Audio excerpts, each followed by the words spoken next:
बच्चों, मेरे कई वर्षों के एक्सपीरियंस के बाद एक बात तो पक्का सिद्ध हो चुकी है कि कभी भी जितना मर्जी अच्छा टीचर हो जाए, सिलेक्शन तब तक कंफर्म नहीं होता जब तक उस टीचर द्वारा पढ़ाए गए कंसेप्ट को एक बच्चा अच्छे कंटेंट पे अप्लाई ना करे। मेरी ही क्लासरूम के अंदर बच्चों ऐसे बच्चे हैं जिन्होंने ऑल इंडिया रैंक 1 भी हासिल किया है, और मेरी ही क्लास के अंदर बेटा ऐसे बच्चे भी हैं जिनका सिलेक्शन नहीं हुआ। तो मैं अगर इन दोनों बच्चों में अगर कोई अंतर देखता हूं तो वो एकमात्र अंतर यही है कि यार वो कौन से बच्चे थे जिन्होंने मेरे पढ़ाए गए कंसेप्ट को एक अच्छे कंटेंट पे अप्लाई किया। तो आप ही लोगों की सिलेक्शन को कंफर्म करने के लिए ये एकलव्य बूस्टर सीरीज आप लोगों के लिए बनाई गई है, जहां पे मैं आपको इस चैनल पे जो 8000 वीडियोस हैं उनमें से बेस्ट वीडियोस का कंटेंट प्रोवाइड कर रहा हूं। लेकिन इस कंटेंट और इन वीडियोस का सही आउटपुट बेटा तब निकलेगा जब आप इसके द्वारा सीखे गए कंसेप्ट्स को एक अच्छी जगह पे खुद को टेस्ट करेंगे, एक अच्छे कंटेंट पे अप्लाई करेंगे। तो सही आउटपुट निकालने के लिए बच्चों आई स्ट्रांगली रेकमेंड आप लोग हमारी एकलव्य टेस्ट सीरीज को बाय जरूर करें। ये मात्र आपको अभी 999 रुपीज के अंदर मिल जाएगी। इस टेस्ट सीरीज का जो सबसे यूनिक पार्ट है वो ये है कि इसके अंदर कोई एरर आपको नहीं मिलेगा।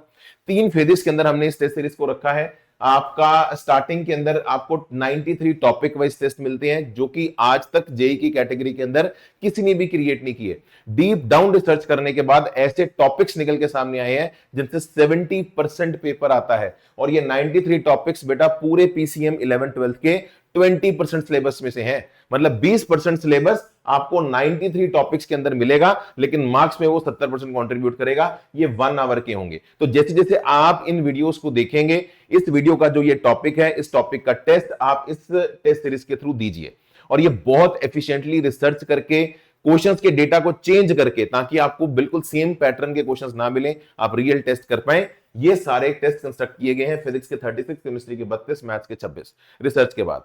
फिर उसके बाद आपके आगे चलकर पार्ट टेस्ट भी होंगे डिफरेंट डिफरेंट चैप्टर्स के क्लब करके, और इसके अंदर आपको फुल सिलेबस टेस्ट भी मिलेंगे जो आप अपनी फर्स्ट और सेकंड अटेम्प्ट के लिए बहुत इफेक्टिवली यूज कर सकते हैं। यहां पे कुछ टेस्ट हमने जो पार्ट टेस्ट भी हैं थोड़े से मेन से प्लस लेवल के भी रखे हैं, ताकि पेपर के सरप्राइज एलिमेंट्स भी आपको पूरे टेक केयर किए जाएं। और साथ ही साथ 24/7 मेरे बच्चों डाउट ऐप का सपोर्ट भी आपको हमारी इस टेस्ट सीरीज के साथ कॉम्प्लीमेंट्री मिलता है। बाकी डिटेल्ड रिपोर्ट्स, डिटेल्ड सॉल्यूशंस और डेफिनेटली एग्जैक्ट जो हमारा प्लेटफॉर्म एक्सपीरियंस होता है सीबीटी मोड के अंदर, वो सारा आपको इस टेस्ट सीरीज के अंदर मिलता है। लिंक डिस्क्रिप्शन में गिवन है। आप इन वीडियोस का मैक्सिमम आउटपुट तभी ले पाएंगे अगर आप इसे अच्छे कंटेंट के साथ अलग से प्रैक्टिस भी करें। Thank you so much. Description में है। Strongly recommend by this our Eklavya test series बच्चों। Thank you so much. चलो यार सुनो यार, क्वाड्रेटिक की पहले इंपॉर्टेंस क्या है। Quadratic is actually extremely important. आप कह सकते हो अलजेब्रा का बैकबोन है क्वाड्रेटिक, राइट। यहाँ पे ऐसी सी चीज़ें सीखेंगे जो 11th में जगह जगह यूज़ होंगी, 12th में भी यूज़ होंगी। तो ये चैप्टर अपने आप में काफ़ी ज़्यादा इंपॉर्टेंट हो जाता है as far as your JEE preparation is concern. नमस्ते बेटा, God bless you, I love you, God bless you बेटा। तो चलो आज एक सेशन में क्वाड्रेटिक को निपटाते हैं। दिमाग के टर्बो ऑन कर लो और अब हम शुरू करने लगे। चैप्टर शुरू कहाँ से होता है? Relation between root and coefficient, right. इसमें क्या होता है सर? इससे पहले ये तो बता दो टॉपिक कौन कौन से होते हैं। वो यार सब पता लग जाएगा, फिर भी कहते हो तो बता देता हूँ। सबसे पहला relation between root and coefficient, दूसरा ट्रांसफॉर्मेशन ऑफ इक्वेशन, तीसरा कॉमन रूट्स, अगला एनालिसिस ऑफ ग्राफ, अगला लोकेशन ऑफ रूट्स, राइट। तो ये छोटे छोटे प्यारे प्यारे टॉपिक हैं। सबसे पहला टॉपिक ऐसा जो आप 10th में एक्सपोजर ले चुके होते हैं, sum of root, product of root. हमें पता है किसी भी क्वाड्रेटिक के लिए रूट निकाले जाते हैं -b + -√d/2a। इसको बच्चे अलग अलग नाम से याद करते हैं, नाम में कुछ नहीं रखा बेटा, फॉर्मूला बहुत बेसिक है। बट नॉर्मली इसको यूज़ नहीं करते अनलेस अनटिल हम फैक्टराइज नहीं कर पा रहे हैं, क्योंकि प्रेफरेंस हमारा फैक्टराइजेशन रहता है। ना कर पाए तो यहाँ से रूट निकाल लेते हैं। Sum of root, product of root सबको याद रहता है, बच्चों ने 10th में भी पढ़ा होता है और बहुत बेसिक रहता है। डिफरेंस ऑफ रूट में बच्चे कई बार लड़खड़ा जाते हैं, इसको जरूर याद रखिए। Magnitude of difference of root is √d/mod a। यहां मैग्नीट्यूड क्यों लिया जाता है? क्योंकि हमें नहीं पता अल्फा बड़ा या बीटा बड़ा, तो हम उसका मैग्नीट्यूड ले लेते हैं कि भैया पॉजिटिव में बता दो डिफरेंस क्या आ रहा है। ओके, इसे निकाला कैसे जाता है? आप अल्फा माइनस बीटा को अल्फा प्लस बीटा और अल्फा बीटा की टर्म्स में लिख लेते हैं यहां से, और यहां से फिर अल्फा माइनस बीटा की वैल्यू आ जाती है। ओके, ये जो पॉइंट है इसे भूल के भी मत भूलना। ये ऐसा पॉइंट है जो उन सवालों में काम आएगा जहां पे और कुछ नहीं लग रहा होगा और ये इसको ऐसे निपटा देगा। हवा नहीं लग रही होगी कि क्या करें, और ये आएगा और ऐसे प्लेन प्यार मोहब्बत से खत्म कर देगा। रूट सेटिस्फाइज इक्वेशन, भैया रूट की डेफिनेशन ये है। एक ऐसी एक्स की वैल्यू जो उस इक्वेशन को सेटिस्फाई कर जाए। यस, बड़ा इंपॉर्टेंट है। आओ पहले बिगिनिंग में एक दो बेबी सवाल देख ले, बिल्कुल प्यारे प्यारे कुची पुची से, राइट। आज तो देखो देखो देखो, जैसे कि अल्फा बीटा इसके रूट है कहता, तो मुझे alpha square plus beta square की वैल्यू बताओ, alpha square into beta square की वैल्यू बताओ। बात है कि वो कुछ ऐसे एक्सप्रेशन की वैल्यू पूछेंगे जो कि अल्फा प्लस बीटा और अल्फा इंटू बीटा की टर्म्स में लिखे जा सकते हैं, राइट। और आप उनको लिखेंगे क्योंकि आपको बेसिक मैथमेटिक्स आता है। तो बेटा जी ये क्या बन गया, माइनस पी का स्क्वायर माइनस 2 टाइम क्यू। और जो दूसरा पार्ट है बेटा वो तो वैसे ही टाइम पास है, alpha square into beta square तो क्या ही है, अल्फा बीटा का स्क्वायर, तो ये हो गया क्यू स्क्वायर। अच्छा, इससे पहले कि मैं आगे जाऊं थोड़ा वेरिएशन दिखाऊं। सबको याद है ना कि equation having sum of roots capital S and product of root P क्या होता है बताइए। Equation having sum of roots capital S and product of roots capital P वो क्या होती है, कैसे लिखी जाती है, सबको याद है? बोलो बोलो बोलो बोलो बोलो, शाबाश बेटा, यहां फोकस करो, अभी सारा फोकस यहां पे, शाबाश, जवाब दो। Yes sir, X square minus S X plus P equal to 0। बिल्कुल। तो कितने बच्चे एग्री करते हैं कि यहां पे अगर मैं सवाल ये देता, ध्यान से सुनना, अगर मैं सवाल ये देता कि इस इक्वेशन के रूट अल्फा बीटा हैं, मुझे वो इक्वेशन बताओ जिसके रूट अल्फा स्क्वायर और बीटा स्क्वायर हो, वो मैं यहां से लिख सकता था, x square minus S X plus P.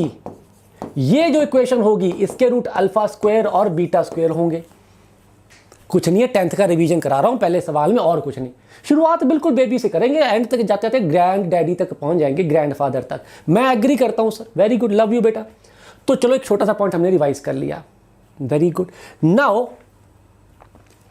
थोड़ा सा सवाल को चेंज करते हैं, सॉल्व द इक्वेशन। इसे सॉल्व करके आपको रूट बताने हैं। It is given that square of difference of root is 144। तो यहां पे डायरेक्ट डिफरेंस ऑफ रूट आ गया। फॉर्मूला याद होगा, टाइम बचेगा, वरना निकाल तो तुम लोगे, बट फॉर्मूला यहां से फायदा होता है। डिफरेंस ऑफ रूट होता है ये, इसका स्क्वायर किया तो वो आया D square by A square. सवाल में दिया हुआ कि ये 144 के बराबर है। डी कितना बना बेटा, पी स्क्वायर माइनस 40, ओए सॉरी फट, हाँ रूट हटा था, P square minus 4 into 45 180 upon mod A square, A तो 1 ही है मेरा, इक्वल टू दिस। तो यहां से पी निकाल लोगे कितना बना 324 का रूट हो गया 18। Let me know in the chat, 18 ही होता है ना, जरा मुझे कंफर्म कर दो चैट फटाफट। अगर पी आ गया, जब तक तुम मुझे कंफर्म करते हो, ये इक्वेशन बन गई x square plus 18x plus 45, और दूसरी बन गई x square minus 18x plus 45। बेटा जी अब यहां से रूट तुम सोए भी निकाल सकते हो। यहां मुझे तुम पे पूरा कॉन्फिडेंस है, मेरा कॉन्फिडेंस बिल्कुल सही है ना, चैट में बता दो, कॉन्फिडेंस बिल्कुल सही है ना। हाँ सर, इसको लिख देंगे 15x प्लस 3x, तो रूट आ जाएंगे माइनस 15 माइनस 3। और सर यहां पे इसको लिख देंगे माइनस 15x माइनस 3x, तो रूट आ जाएंगे 15 और 3, है ना। तो बेटा जी रूट आ गए माइनस 3 माइनस 15 और 3 एंड 15, बिल्कुल सही, और 2 वैल्यूज आएंगी। अब इस सवाल में क्या लगेगा मुझे बताओ। मेरा सवाल यह है, जब आप इन 2 स्टेटमेंट्स को देखते हैं तो आपके दिमाग में क्या आता है, जरा बताइए। जब इसको देखते हो और इसको देखते हो तो दिमाग में क्या आता है। आगे क्या पूछा वो भाड़ में गया, इसको देख के क्या दिमाग में आता है। क्या आपको इन 2 एक्सप्रेशन में खूबसूरती दिख रही है कि हाँ यार कुछ तो सुंदर है, very good sir, root satisfies equation. Sir मैं क्या फट्टे चुकते बेटा, यहां से पता लग रहा है कि अल्फा और बीटा एक सेम रिलेशन को सेटिस्फाई करते हैं, तो वो जो रिलेशन होगा वही तो इक्वेशन होगी जिसके रूट अल्फा और बीटा होंगे। और जब ये पता लग ही गया है तो सवाल बचा ही क्या बेटा। अब कहता वो इक्वेशन बता दो जिसके रूट्स ये और ये हो। वो इक्वेशन क्या होगी, रिक्वायर्ड इक्वेशन क्या होगी, x square minus S x alpha by beta plus beta by alpha x plus product तो इनका 1 बन गया। अब क्या मैं ये वैल्यू निकाल सकता हूँ? मैं क्या जी, सोए सोए निकाल देंगे। एलसीएम लिया नहीं कि सवाल हो गया खत्म। अल्फा बीटा, ये बना अल्फा स्क्वायर, ये बना बीटा स्क्वायर, तो alpha plus beta whole square minus 2 alpha beta. तुमको अल्फा प्लस बीटा पता है 5, अल्फा इंटू बीटा पता है 3, यहां रखोगे सवाल हो जाएगा खत्म। तो ये थे कुछ 2-3 प्यारे प्यारे कुछ ही पूछी से वार्म अप टाइप के सवाल, वार्म अप टाइप के सवाल। लव यू बेटा। थोड़ा सा अच्छा सवाल करते हैं, थोड़ा सा अच्छा सवाल देखो थोड़ा अच्छा। The value of lambda such that sum of the squares of the roots of this has least value. Okay, ये एक इक्वेशन, अब ये ध्यान से देखना, ये एक इक्वेशन है। लैम्डा को इधर ले आओ, इसके रूट है अल्फा और बीटा। कहता alpha square plus beta square least होना चाहिए, मिनिमम होना चाहिए। तो लैम्डा बताओ कितना लिया जाए? तो हमने कहा पहले तो alpha square plus beta square की वैल्यू निकाल लेते, कितनी आ रही है। तो हमको पता है alpha plus beta whole square, कायदे से वैसे लैम्डा -3 लिखना चाहिए। I hope you understand. Alpha plus beta whole square minus b/a का square -2 alpha beta, -2 alpha beta, 2 minus lambda. अब मैं चाहता हूं कि ये वैल्यू लीस्ट हो, लीस्ट मिनिमम हो। लैम्डा क्या लिया जाए, कैसे किया जाए? पहले ओपन तो करो, शायद देख के कुछ आइडिया लग जाए। Lambda square -6 lambda plus 9 -4 plus 2 lambda, ये बन गया लैम्डा स्क्वायर -4 लैम्डा प्लस 5। ऐसा लैम्डा जिस पे ये मिनिमम आए। तरीके इसके 2 है, पर एक तरीका भी बाद में आना है। एक तरीका तुम पहले से जानते हो बचपन से, वो है squaring, I mean square completion. Square complete करो। ये लैम्डा -2 का होल स्क्वायर प्लस 1 ही तो लिखा हुआ है। बिल्कुल सही जवाब दे रहे हो। लैम्डा -2 होल स्क्वायर प्लस 1 ही तो लिखा हुआ है। तो नाउ यू नो कि ये एक्सप्रेशन मिनिमम कब होगा, जब ये 0 होगा। स्क्वायर है ना भाई, नेगेटिव तो हो नहीं सकता। तो जब 0 होगा तो लैम्डा की वैल्यू 2 होनी चाहिए। बिल्कुल सही जवाब दिया, option B is the right answer. बेटा मिनिमम वैल्यू नहीं पूछी है, किस लैम्डा पे मिनिमम वैल्यू आती है ये पूछा है। तो लैम्डा 2 मिनिमम वैल्यू पूछी होती तो आंसर आता 1। ओए मिनिमम वैल्यू पूछी थी क्या? Value of lambda such that sum of squares of the roots. ओहो, गलत मार्क कर दिया इन्होंने भी वही गलती कर दी जो आपने करी। मिनिमम वैल्यू नहीं पूछी, किस लैम्डा के लिए मिनिमम वैल्यू ये पूछा है। ओके, अगला सवाल देखो। बिगिनिंग में थोड़े इजी सवाल करके पहले अच्छा सा वार्म अप करेंगे, फिर हम ऊपर की ओर भाग जाएंगे। आ जाओ। If ratio of roots of this is equal, ये सवाल ध्यान से सुनना। इसमें सॉल्विंग में जो कंसेप्ट है ना, वो कंसेप्ट समझना बहुत ज़रूरी है। सवाल मुश्किल नहीं है, बट आपने जो स्टेप लगाया उसके पीछे की मोटिवेशन को समझना ज़रूरी है। वो मोटिवेशन आपको बहुत जगह पे ये बताएगी कि सवाल को शुरू कैसे किया जाता है। सवाल था कि एक इक्वेशन ये है और दूसरी इक्वेशन मेरे को ये गिवन है। बेटा ले अभी जवाना लिखती इक्वेशन ये लो। Ratio of roots of this and ratio of roots of this बराबर है। ओके, अगर इसके रूट अल्फा बीटा, इसके गामा और डेल्टा है, तो सवाल के मुताबिक ये हमें गिवन है। और अब सवाल को ना आराम से समझना, प्यार से। कहता है ये प्रूव करो। अब ध्यान से सुनना, ये प्रूव करो। पहले तो सवाल का मीनिंग समझो। ये देकर वो ये प्रूव करने को कह रहा है, यानी कि आपको जो रिलेशन गिवन है वो रूट्स में गिवन है। हाँ, जो रिलेशन वो आपको प्रूव करने को कह रहा है वो कोफिशिएंट्स में है। हाँ सर, तो यानी कि आप रूट्स से शुरू होकर कोफिशिएंट तक जाना चाहते हैं। तो जिस भी सवाल में ऐसा कुछ होता है, रूट्स के बारे में कुछ देके कोफिशिएंट पूछा जाए, कोफिशिएंट्स के बारे में देके रूट्स पूछा जाए, कुछ भी हो, तो क्या यूज करते हैं? Relation between roots and coefficient. हाँ सर, करना तो वही है, पर सर कैसे यूज करें? यहां पे डायरेक्टली कुछ यूज ही नहीं हो रहा है, ना तो सम ना प्रोडक्ट। अब सारा मोटिवेशन कितना क्लियर है उस पर डिपेंड करता है। मेरे को कुछ करके कोफिशिएंट में आना है, तो रूट्स से कोफिशिएंट में कैसे आऊंगा? या तो सम ऑफ रूट क्रिएट करूं, या प्रोडक्ट ऑफ रूट, या डिफरेंस ऑफ रूट। बिल्कुल सही बोला। तो अगर मैं यहां पे कंपोनेंडो एंड डिविडेंडो लगाऊं, मेरी मोटिवेशन समझिए, मोटिवेशन ये है कि यहां पे मैं डिफरेंस सम क्रिएट करना चाहता हूं, तभी रूट्स की वैल्यूज खत्म हो जाएंगी और कोफिशिएंट में रिलेशन आ जाएगा। मोटिवेशन को समझिए, आपको रूट्स से कोफिशिएंट में जाना है, आपको रिलेशन यूज करने पड़ेंगे, तो पहले रिलेशन क्रिएट करने पड़ेंगे, हेंस कंपोनेंडो डिविडेंडो लगा दिया। थोड़ा सॉल्विंग इजी रखना चाहते हो तो दोनों साइड पे स्क्वेयरिंग कर दो, सॉल्विंग इजी हो जाएगी। क्योंकि डिफरेंस ऑफ रूट में रूट डी आता है, रूट डी बाय मॉड है।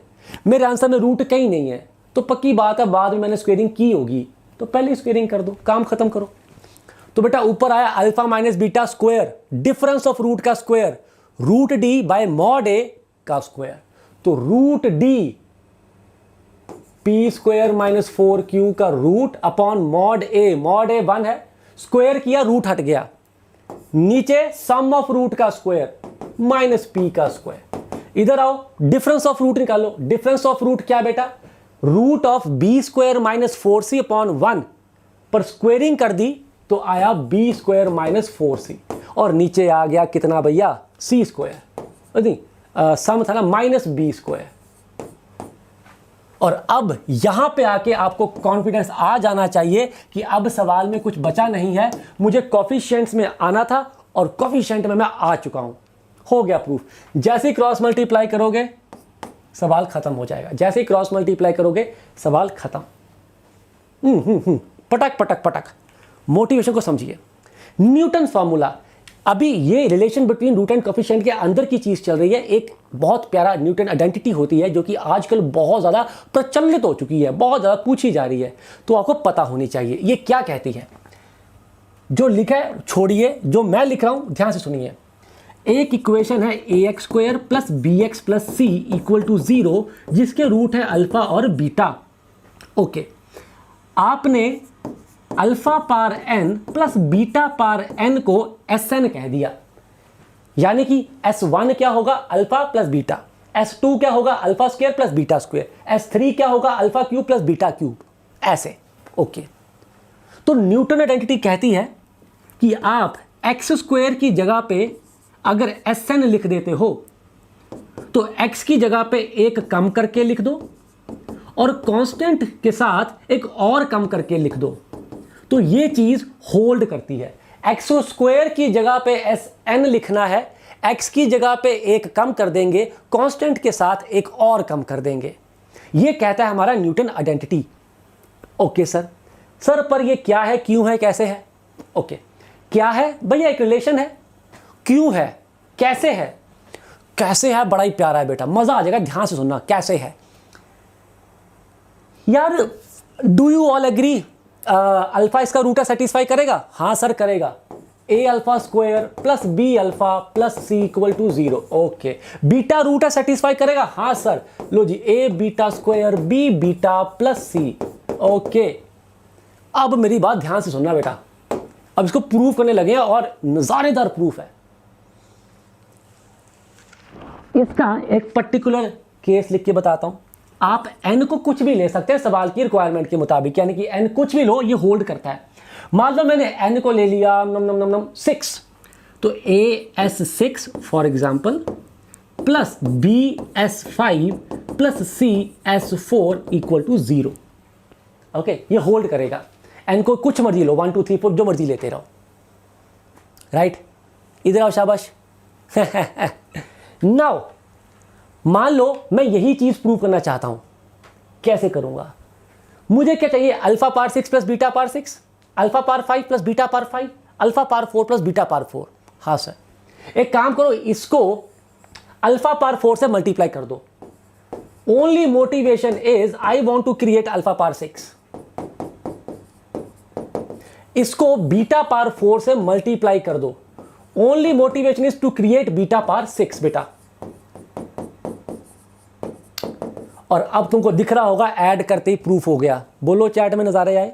ऐड करते ही प्रूव हो गया, नजारे आए? Just add them. ए के साथ क्या आएगा, alpha power 6 plus beta power 6। B के साथ क्या आएगा, alpha power 5 plus beta power 5, और कांस्टेंट के साथ क्या आएगा, alpha power 4 plus beta power 4। और यही तो तुम प्रूव करना चाहते थे। And do you agree, chat में नज़ारे रुकने नहीं चाहिए, तुम अगर सब्ट्रैक्ट करते तो क्या बन जाता, a into alpha power 6 minus beta power 6, b into alpha power 5 minus beta power 5, c into alpha power 4 minus beta power 4। यानी कि अगर यहां पे माइनस भी होता तो भी सेम रिलेशन होल्ड करता, तो भी सेम रिलेशन होल्ड करता। यस सर, तो चाहे प्लस में हो चाहे माइनस में हो, सेम रिलेशन होल्ड करता है। और सिर्फ क्वाड्रेटिक नहीं बेटा, क्यूबिक भी हो, 4 डिग्री भी हो, जितने मर्जी डिग्री की इक्वेशन हो, सेम प्रूफ रहेगा और सेम चीजें होल्ड करेंगी। ओके, प्लस प्लस हो, माइनस माइनस हो, प्लस माइनस हो, जो मर्जी हो, सबके लिए ये होल्ड करेगा। आओ इस सवाल में इसको अप्लाई करके भी थोड़ा दिखाता हूं आपको। सवाल में कैसे अप्लाई करते हैं, कहता अल्फा बीटा इसके रूट है, मान लिया ए एन डिफाइन किया गया alpha power N minus beta power N. तो कहता है इसकी वैल्यू बताओ, a10 minus 2 a8 upon 2 a9 की वैल्यू बताओ। जैसे ही मेरे को दिखा कि इसकी बात हो रही है, दिमाग में न्यूटन आइडेंटिटी आ गई, क्योंकि ऐसी चीजें न्यूटन आइडेंटिटी में हमें देखने को मिलती हैं। अगर यहां पे अल्फा पावर एन और बीटा पावर एन का सम या डिफरेंस हो तो न्यूटन आइडेंटिटी से हम ऐसी चीजों के रिलेशन लिख सकते हैं। मैंने सेम किया बेटा जी, बिल्कुल सेम किया यहां पे शेरा। बिल्कुल सही जवाब दे रहे हो बेटा। आपने क्या किया, इसके लिए लिखी न्यूटन आइडेंटिटी। एन को कितना लेंगे, क्योंकि एन को कुछ भी लो होल्ड करता है, एन को कितना लेंगे, जो सबसे बड़ा दिख रहा है ना 10, एन को वो ले लो बेटा। तो एक्स स्क्वायर की जगह पे आ गया सबसे बड़े वाला, फिर एक्स की जगह पे आ गया एक छोटा, और फिर कांस्टेंट के साथ आ गया एक और छोटा।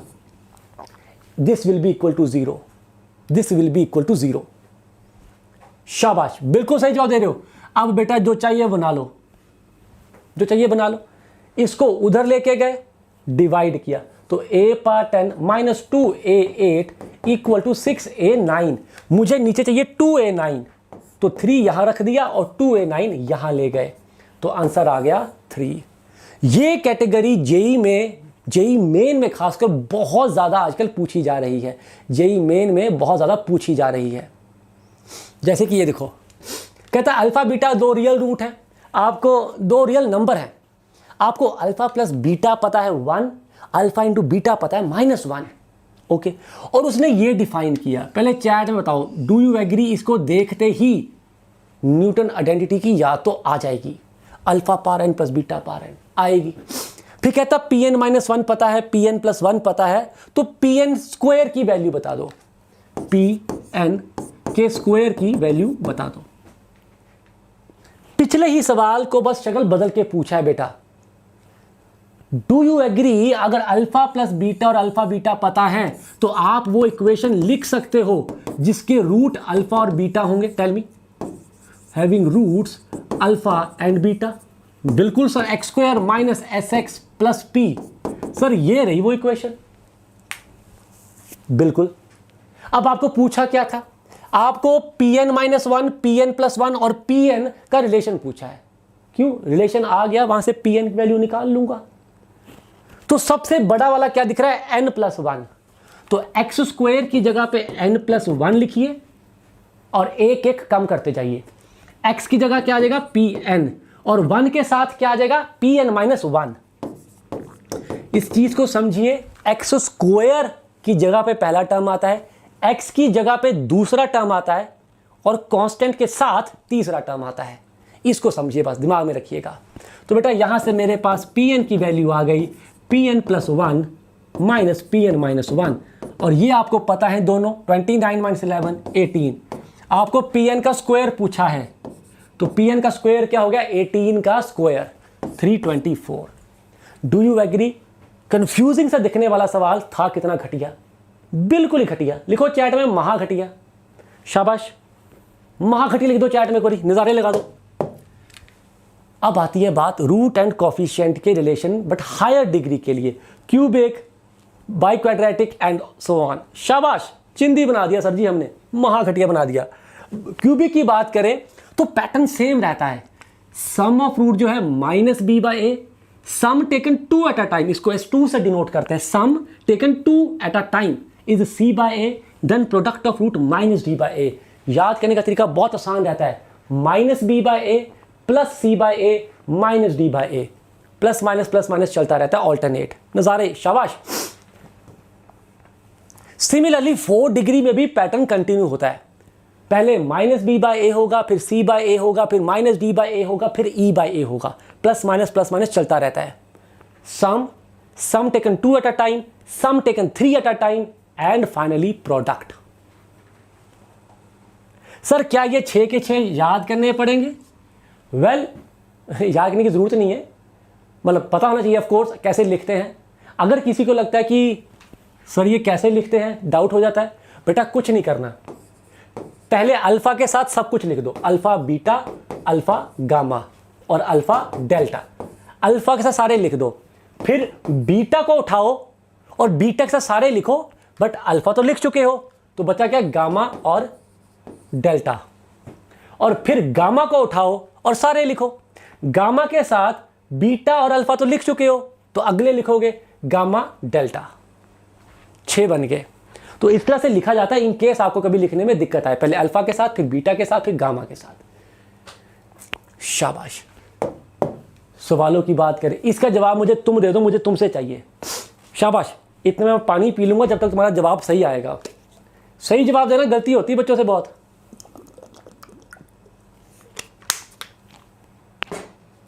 शाबाश। Nikhil, depends upon your requirement बेटा, डिपेंड्स अपॉन योर रिक्वायरमेंट। बच्चे हो गए, आज थोड़े से गलती करके, बाकी सबने सही दिया। 0 is the right answer, 0 is the right answer. 1-2 बच्चे फंस गए, 5/2 बोल गए। ध्यान से देखो, यहां पे एक्स स्क्वायर की टर्म मिसिंग है, एक्स स्क्वायर की टर्म मिसिंग है, 0 इंटू एक्स स्क्वायर लिखा हुआ है। तो आपसे जब सम ऑफ रूट पूछा गया minus B by a, that is 0। तो यह ध्यान रखिएगा, ये सवालों में अक्सर बच्चे गलती कर देते हैं। Sum of root is 0 right now. थोड़ा सा अच्छा सवाल देख लो, शक्ल थोड़ी बदल के डरावनी बना दी और कुछ नहीं किया। कहता अल्फा बीटा गामा इसके रूट है, ओके। ये गंदा सा रिलेशन प्रूव करना है। हमेशा पहले अपनी रिक्वायरमेंट को देखते हैं बेटा। रिक्वायरमेंट ये है, यहां पे रूट्स बैठे हैं और यहां पे कॉफिशिएंट बैठा है आर, तो आपको यहां से कॉफिशिएंट में जाना है। तो यूज तो वही होगा, सम, प्रोडक्ट, ये वो यूज होना, और कुछ यूज नहीं होना। यार पल्ले बांधो, जब भी सवाल रूट और कॉफिशिएंट्स के अराउंड घूम रहा है, relation between root and coefficient ही लगेंगे। अब मैंने किया क्या, जरा यहां से देखो यार, beta gamma, gamma alpha, alpha beta, क्यों ना इसमें मैं अल्फा मल्टीप्लाई करके नीचे कंप्लीट कर लूं, इसमें बीटा मल्टीप्लाई करके नीचे कंप्लीट कर लूं, और इसमें गामा मल्टीप्लाई डिवाइड करके कंप्लीट कर लूं। एटलीस्ट यार नीचे की टर्म तो सुंदर बने। यहां तो कुछ भी सुंदर नहीं बन रहा, यहां तो कुछ भी सुंदर नहीं बन रहा। हाँ सर कर सकते हैं। सर एलसीएम भी तो ले सकते थे। हाँ बेटा तुम एलसीएम भी ले सकते थे, पहले में बीटा गामा, दूसरे में गामा अल्फा, तीसरे में अल्फा बीटा। तो नीचे प्रोडक्ट बन जाएगा alpha square beta square gamma square. पहला बन जाएगा अल्फा बीटा गामा -1, दूसरा भी अल्फा बीटा गामा -1, तीसरा भी अल्फा बीटा गामा -1। दोनों तरह से प्रोसीड कर सकते थे, जो तुम्हारा दिल करे। और अल्फा बीटा गामा तुमको पता ही है कितना है बेटा, प्रोडक्ट ऑफ रूट कितना है, sum taken 2 at a time, product minus plus minus. तो alpha into beta into gamma की वैल्यू है -r। तो आई सपोज ये वाला मेथड ज्यादा छोटा पड़ रहा है, क्या कहते हो, -r -1 का क्यूब अपॉन -r का स्क्वायर। बोलो आए नजारे, आए नजारे। ये ज्यादा छोटा है, इसमें still alpha beta gamma common लोगे, छोड़ो माला ना ना, इसमें कम मजा आया। क्यों कॉमन ले, एक ही स्टेप में खत्म करो सवाल को, एक ही स्टेप में खत्म करो नजारे। आई शाबाश। ये सवाल इंपॉर्टेंट है क्योंकि यहां पे आपने एक कॉन्सेप्ट समझना है। पिछले सवालों में एक मोर ऑफ कैलकुलेशन समझ रहे हैं, चीजों को कैसे मैनिपुलेट करते हैं। यहां पे कॉन्सेप्ट आएगा, बिल्कुल शाबाश, नजारे आए। अब इसको ध्यान से देखो, यहां पे कॉन्सेप्ट आएगा, alpha and beta are the root of this. मैं क्या, वेरी गुड, लिख लेते हैं इंफॉर्मेशन अपने पास। ले भाई ये आ गया, इसके रूट हैं अल्फा और beta. Before I go ahead, ये क्यूबिक है, रूट तो 3 ही होंगे इसके, 2 बताए हैं, तीसरा बताया नहीं उसने। चलो तीसरा खुद लिख लेते हैं, कुछ तो नाम होगा, उसको गामा कह देते हैं।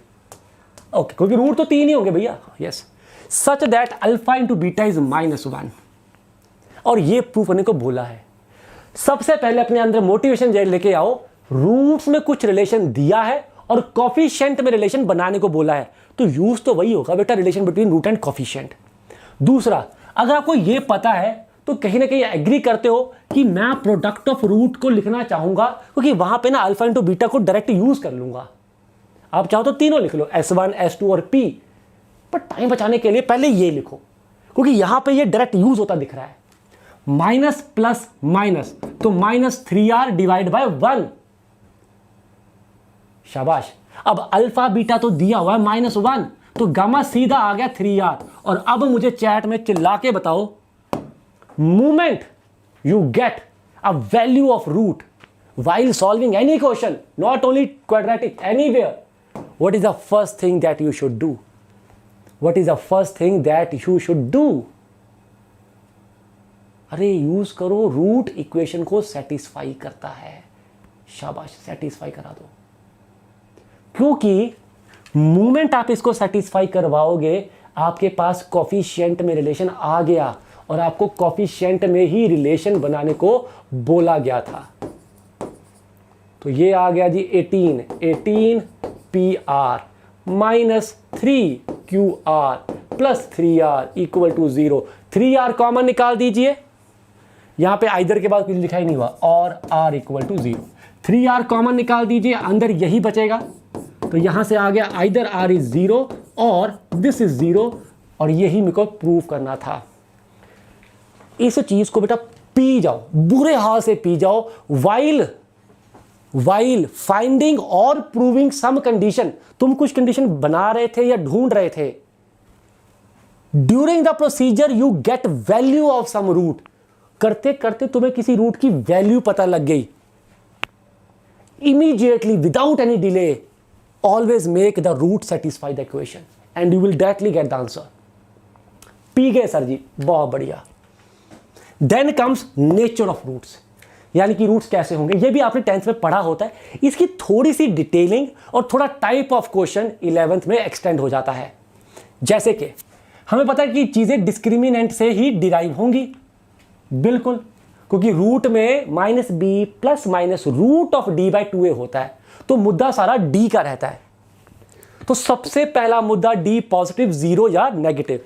d पॉजिटिव है तो यहां से 2 रियल वैल्यूज आ जाएंगी। d 0 है तो यहां से एक ही वैल्यू आ पाएगी, बट क्योंकि क्वाड्रेटिक है रूट तो 2 ही होंगे, तो हम कहते हैं 2 इक्वल रूट्स। अगर d नेगेटिव हुआ तो यहां से 2 नॉन रियल वैल्यूज आएंगी। ये पहला डिफरेंशिएशन आपने कर लिया। फर्दर यहां पे आओ, नोट d जो है अगर परफेक्ट स्क्वायर हुआ तो वी ऑल शुड एग्री कि रूट्स मेरे रैशनल आएंगे, प्रोवाइडेड, ये प्रोवाइडेड का ध्यान रखिए, प्रोवाइडेड आपके a और b भी रैशनल है। Do you all agree? भाई तुम्हारा d तो परफेक्ट स्क्वायर आया, रूट तो हट गया, पर तुम्हारा b या a यही इरैशनल थे, तो रूट्स तो रैशनल आ ही नहीं पाए। एग्जैक्टली तो रूट रैशनल कब आएंगे? जब d परफेक्ट स्क्वायर हो एंड a और b खूबसूरत हो, रैशनल हो। नंबर 1। नंबर 2, अगर d परफेक्ट स्क्वायर नहीं हुआ तो क्या गारंटीड इरैशनल रूट आएंगे? एक सिचुएशन को छोड़कर बाकियों में आएंगे। कौन सी सिचुएशन?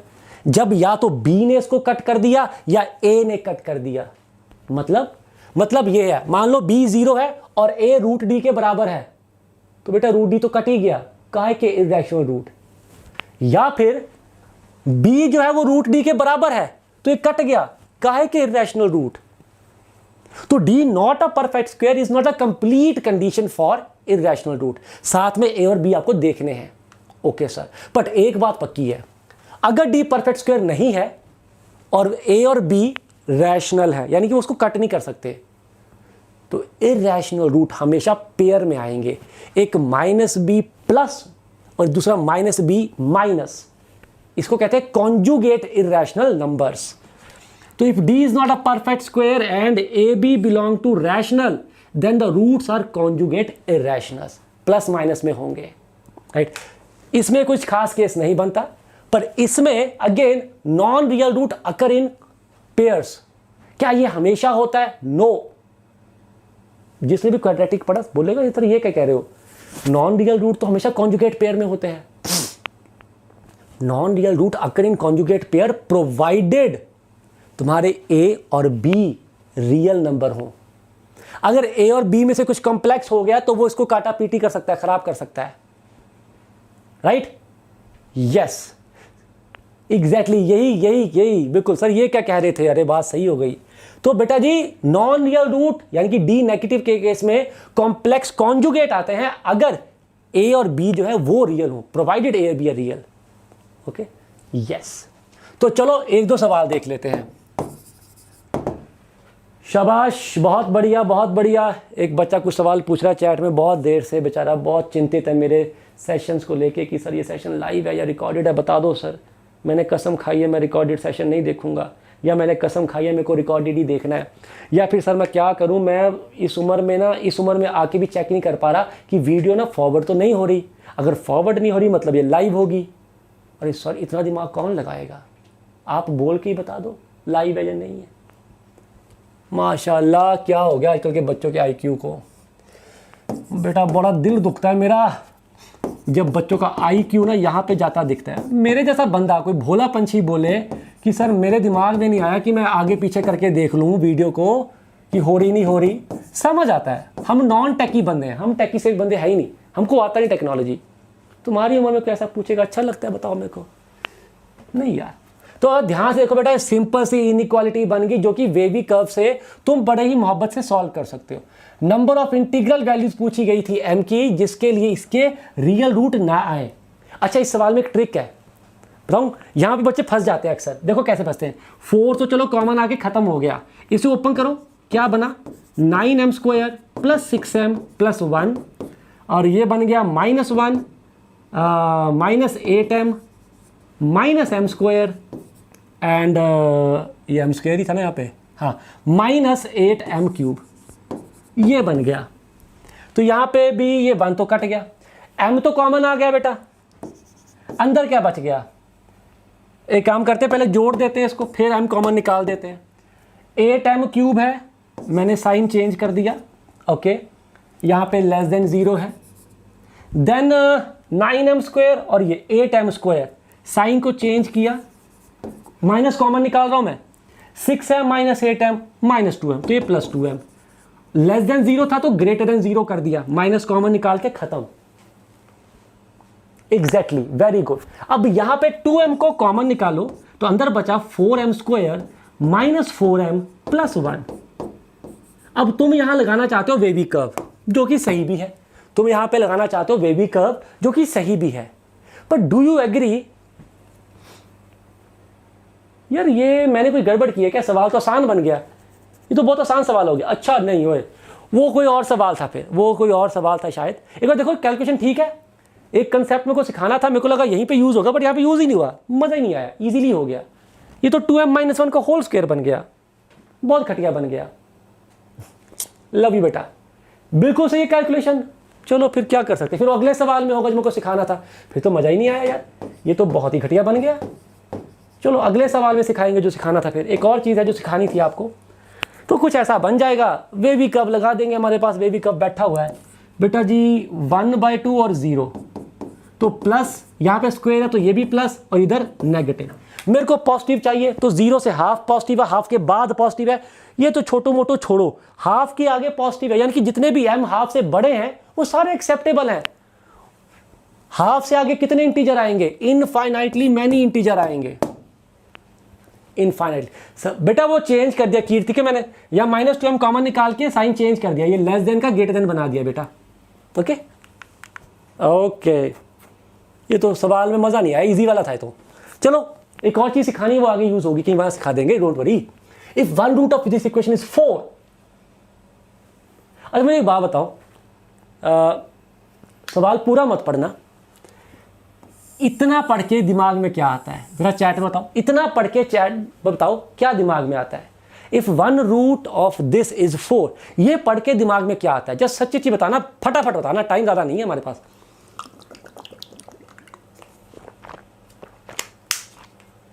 वेरी गुड सर, यहां से मैं p की वैल्यू निकाल सकता हूं, p की वैल्यू निकाल दूंगा सर। 4 रूट है और हमको पता रूट जैसे पता सेटिस्फाई करा देते हैं, सेटिस्फाई तो पटाख से करा देते हैं, सेटिस्फाई कराते p की वैल्यू आ गई 16 plus 4p plus 12 equal to 0। तो p तो मेरे पास आ गया कितना भैया, -28/4 -7, p आ गया ओए -7 ओए।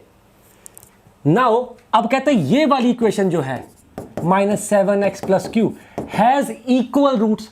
अब तो क्या ही बचा, d को किया 0, q की वैल्यू आ गई। तो कुछ नहीं है, छोटी छोटी चीजें यूज करवा रहा है डायरेक्टली इनडायरेक्टली।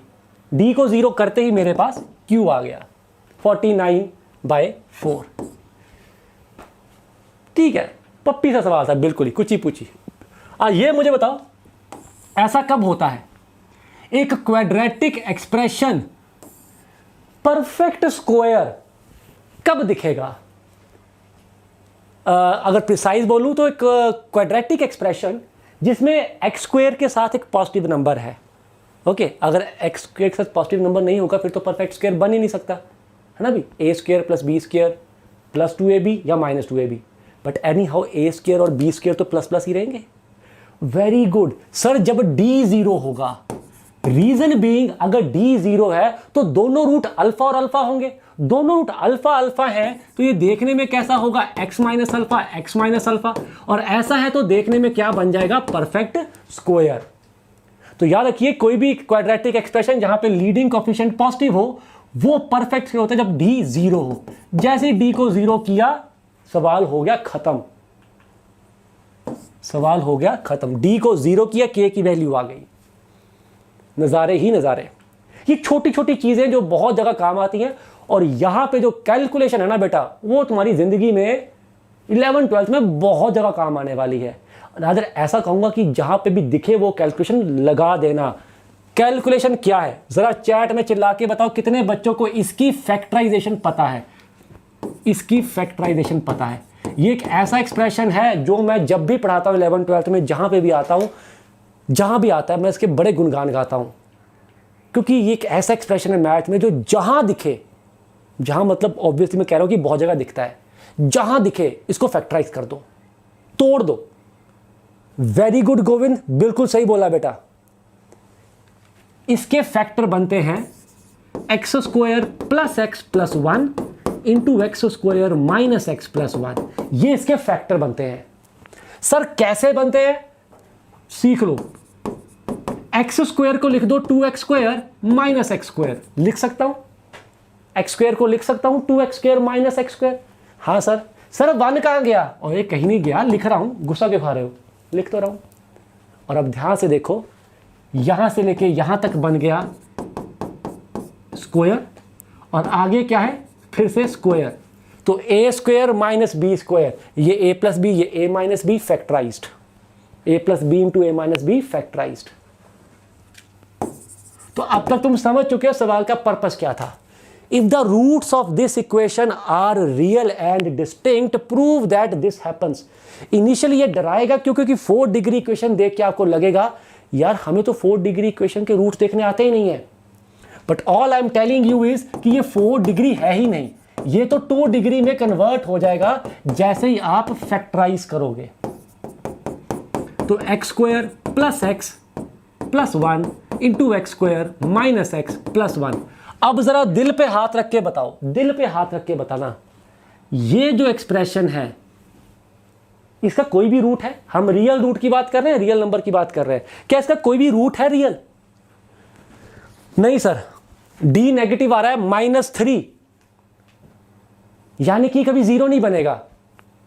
और जो चीज कभी 0 नहीं बनती उसको हम हमेशा कैंसिल कर सकते हैं, उसको हमेशा कैंसिल कर सकते हैं।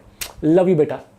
अगर ये 0 बन रहा होता फिर कैंसिल ना करते बेटा, फिर इसको दोनों को इधर लेके जाते, फिर कॉमन निकालते और कहते आइदर दिस इज 0 और दिस इज 0।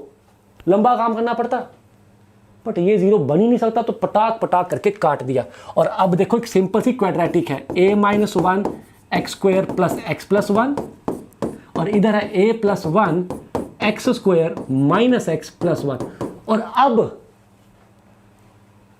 वो बच्चे कंफ्यूज होंगे जो सोचे समझे बिना अगला सवाल अगला स्टेप करेंगे, और वो बच्चे छा जाएंगे, नज़ारे आ जाएंगे जो ज़रूरत को देखते हुए अगला स्टेप करेंगे। हमारी ज़रूरत क्या है? Roots should be real and distinct, यानी कि मैं x में इक्वेशन चाहता हूं और मैं ये मेक श्योर करूंगा उसके रूट रियल और डिस्टिंक्ट हो, यानी कि मेक श्योर करूंगा d पॉजिटिव हो। आपको किस में इक्वेशन चाहिए? x में चाहिए। तो क्या करो, पूरा पूरा मत मल्टीप्लाई करने बैठ जाओ, पहले एक्स स्क्वायर का कोफिशिएंट लिखो। इधर है a माइनस वन और यहां पे है a प्लस वन, इधर आके सब्ट्रैक्ट हो गया। फिर x का कोफिशिएंट लिखो, इधर है a माइनस वन और इधर है x के साथ minus of a plus one, इधर लेके आए तो प्लस हो गया।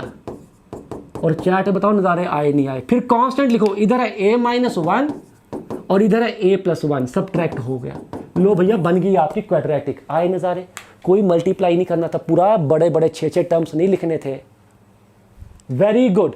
तो ये बेटा क्या बन गया? सिंपल सा बना, minus two x square plus 2ax और minus two. Just take d negative, sorry d positive, क्योंकि आपको रियल और डिस्टिंक्ट रूट चाहिए। जैसे ही डी को पॉजिटिव करोगे सवाल हो गया खत्म। जैसे ही डी को पॉजिटिव किया सवाल हो गया खत्म। तो let me conclude this question. सबसे पहले तो यहां पे ये फैक्टराइजेशन बहुत इंपॉर्टेंट है, इसे याद रखिएगा। फिर हमने क्या किया, जैसे ही मैं फैक्टराइज किया ये कट हुए और एक क्वाड्रेटिक बनती हुई दिखी एक्स में, और मेरा मोटिवेशन था मैं एक्स में क्वाड्रेटिक बनाऊं। क्यों? मुझे उस क्वाड्रेटिक के रूट्स चाहिए रियल एंड डिस्टिंक्ट। तो मैंने इसको एक्स में बनाया। कैसे? इस पूरे को इधर लेके आया और लिख दिया। जैसे ही लिखा, डी को पॉजिटिव किया, सवाल हो गया खत्म, पटाक। डी को पॉजिटिव करते ही एक्स स्क्वायर माइनस 4 आ गया पॉजिटिव। ठीक?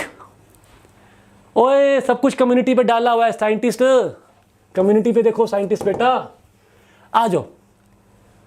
ओए हो यार, सबसे पहले ना इस चीज़ को पी जाओ। ये चीज़ काफ़ी जगह पे यूज़ किया है जेई ने, छोटे छोटे पॉइंट्स की तरह। इस इक्वेशन में तुम्हें कुछ खूबसूरती दिख रही है? सवाल में पूछा क्या, वो भाड़ में गया।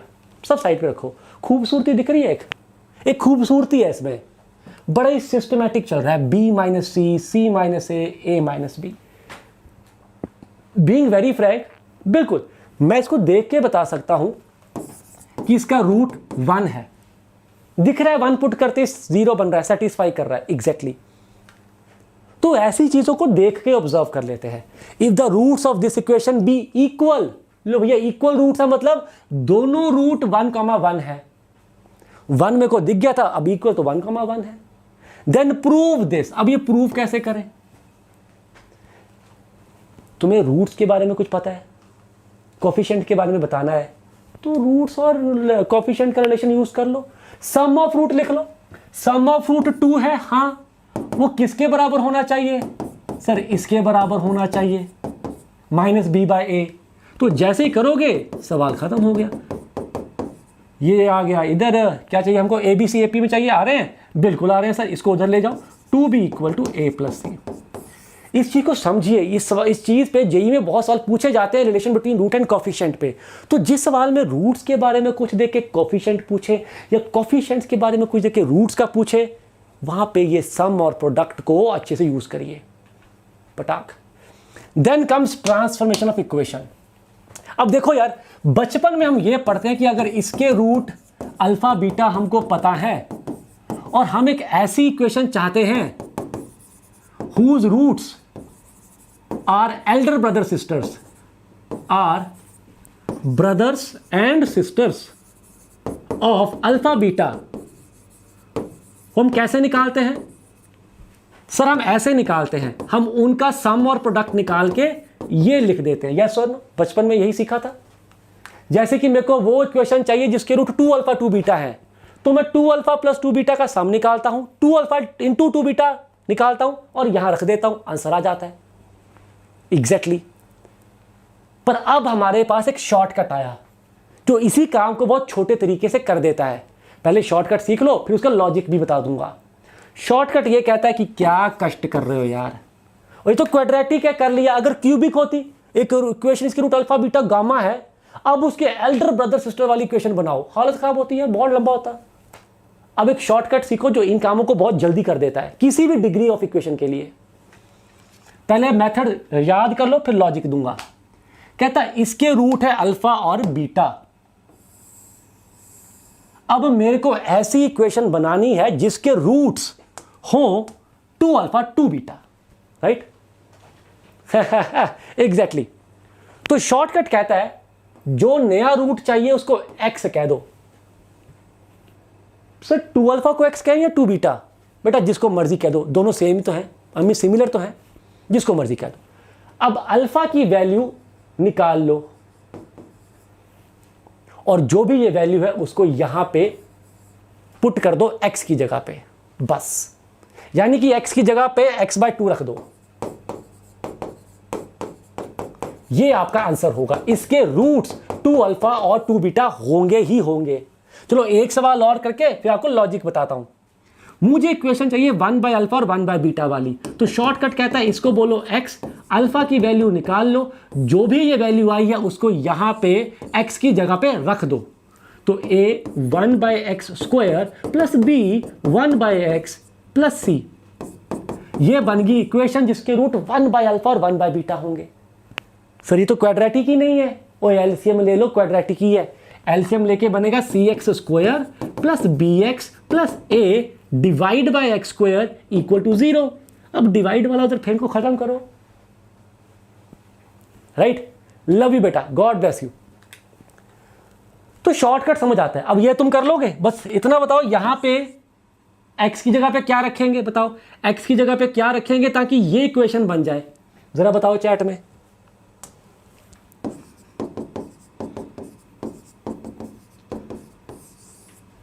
सर जी x-2 रखेंगे, मैंने पहले बता दिया। ओके अच्छा, अब लॉजिक सुन लो, अब लॉजिक सुनो, लॉजिक सुनो। लॉजिक बहुत घटिया है। लॉजिक क्या कहता है यार, तुम ऐसी इक्वेशन ढूंढ रहे हो जिसमें x की जगह पे 2 अल्फा रखा जाए तो होल्ड करे। पहला सवाल कर रहा हूं, डू यू ऑल एग्री? आप ऐसी इक्वेशन ढूंढ रहे हो जहां पे x की जगह पे 2 अल्फा रखा जाए तो होल्ड करे। हाँ सर, मैं ऐसी इक्वेशन ढूंढ रहा हूं जहां पे अगर x को 2 अल्फा रखे तो होल्ड करे। ओके अच्छा, यहां पे अल्फा की वैल्यू क्या रही है? x/2। But you very well know alpha किसको सेटिस्फाई करता है? इसको। तो जैसे ही अल्फा सेटिस्फाई करवाया, आपके पास वो इक्वेशन आ गई जिसमें अगर x को 2 अल्फा रखोगे तो होल्ड करेगी, क्योंकि x की वैल्यू 2 अल्फा ही तो लिया आपने। बोलो आए नजारे, आपने x को 2 अल्फा ही तो लिया है, तो आप पहले से ही वो इक्वेशन ढूंढ रहे हो जिसमें x को 2 अल्फा रखे होल्ड कर जाए। यूज आपने ये किया कि अल्फा इसको सेटिस्फाई करता है, तो जैसे सेटिस्फाई का रिलेशन आ गया x में, और x क्या था? 2 अल्फा। फिनिश्ड, पटाख। तो इस तरह से आप किसी भी डिग्री ऑफ इक्वेशन पे काम कर सकते हैं। Not only quadratic, cubic, by quadratic, किसी भी डिग्री की इक्वेशन पे काम लगा सकते हैं। ये एक छोटा सवाल मैंने दे दिया बस ये बताने के लिए कि देखने में जितने मर्जी बदसूरत हो, अगर दोनों एक ही तरीके से चेंज हो रहे हैं, दोनों सिमिलर हैं, तो आप ये शॉर्टकट लगा सकते हैं। तो अगर इसके रूट अल्फा बीटा है और आपको वो इक्वेशन चाहिए जिसके रूट ये हो, तो इनमें से किसी एक को पकड़ो और उसको x कह दो और अल्फा की वैल्यू निकाल लो। क्रॉस मल्टीप्लाई कर दो या कंपोनेंडो डिविडेंडो लगा दो, तुम्हारी मर्जी है यार। कंपोनेंडो डिविडेंडो लगाया, ऊपर ऐड किया 2 अल्फा, नीचे ऐड किया तो सॉरी नीचे सब्ट्रैक्ट किया तो -4, राइट? तो बेटा जी यहां से अल्फा की वैल्यू क्या आ गई आपके पास? -2 into x plus 1 upon x - 1। जैसे ही x की जगह पे ये रखोगे सवाल हो जाएगा खत्म। जैसे ही x की जगह पे ये रखोगे सवाल हो जाएगा खत्म, बस रख देना।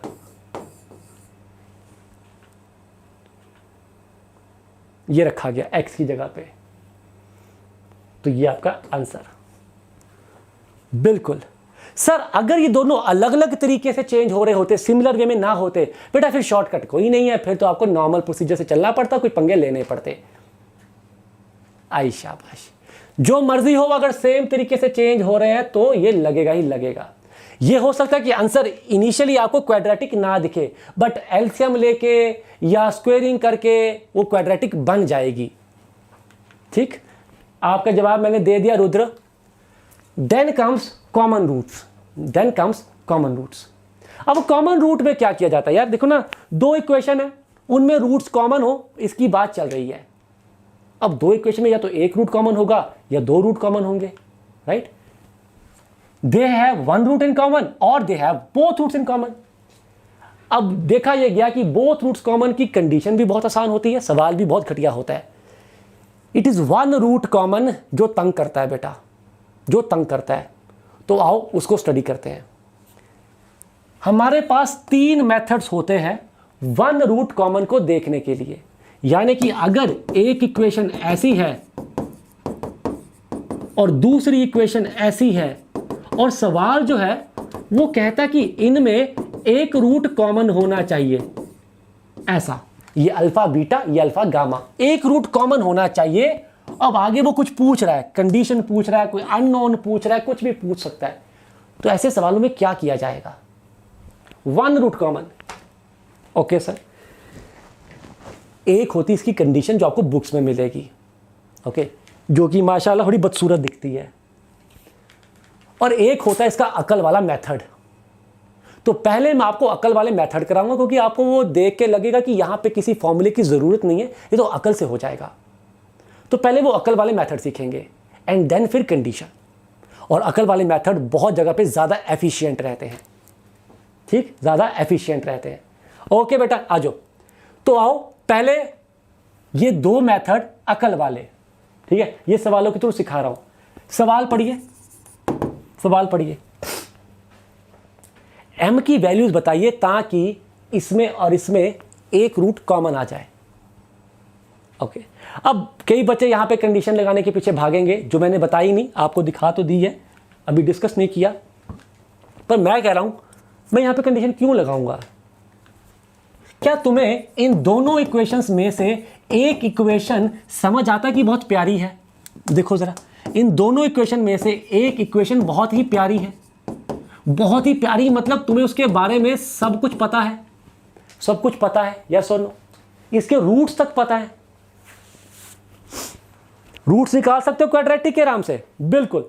इसके रूट्स क्या आ जाएंगे? टाइम बचाते हैं, हाफ और -2। तो जब मेरे को एक इक्वेशन के रूट पता है तो मैं क्या दूंगा? अगर कॉमन रूट ये हुआ, अगर कॉमन रूट ये हुआ, तो इसका मतलब क्या होगा कि ये दोनों को सेटिस्फाई करना चाहिए। हाँ, सेटिस्फाई करवा दो। 3/4 + 4m/2 + 2 = 0, m की वैल्यू आ गई। हाँ सर, पर कॉमन रूट तो ये भी हो सकता है। हाँ, हो सकता है। तो दूसरी पॉसिबिलिटी, अगर कॉमन रूट -2 हुआ तो ये दोनों को सेटिस्फाई करना चाहिए, करवा दो सेटिस्फाई। 3 × 9, नहीं सॉरी 3 × 4 + 4m × -2 + 2, यहां से m की दूसरी वैल्यू आ गई। सवाल खत्म हो गया। भैया देखो, दो रूट थे, या तो कॉमन रूट ये होता या कॉमन रूट ये होता। हमने दोनों पॉसिबिलिटी में बता दिया कि अगर कॉमन रूट ये है तो m ये होगा, अगर कॉमन रूट ये तो आंसर ये होगा। तो दो आंसर आ गए मेरे पास। एक आ गया -11/8 और दूसरा कम वक्त ने लिखा नहीं, यहां से m जो भी आएगा। तो ये कब लगता है? जब आपके आगे जो दो इक्वेशन है उनमें से एक इक्वेशन आपको पूरी पता है, यानी कि आप देख के ही बोल देंगे या तो कॉमन रूट ये है या फिर ये है। पर ऐसा हर बार तो नहीं होगा, ऐसा हर बार तो नहीं होगा। जैसे कि ये देखो, if the equations this and this have a common root then prove that this happens. अब कम वक्त मेरे को दोनों इक्वेशन नहीं पता, आई मीन ये भी अननोन है, ये भी अननोन है। अब क्या करें?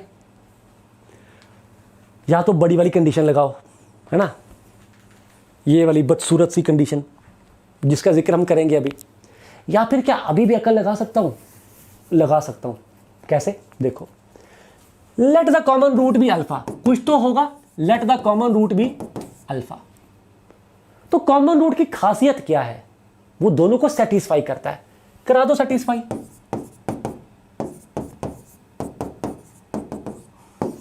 अब मुझे सोच के बताओ, क्या तुम कॉमन रूट की वैल्यू निकाल सकते हो? क्या यहां से तुम अल्फा की वैल्यू बता सकते हो?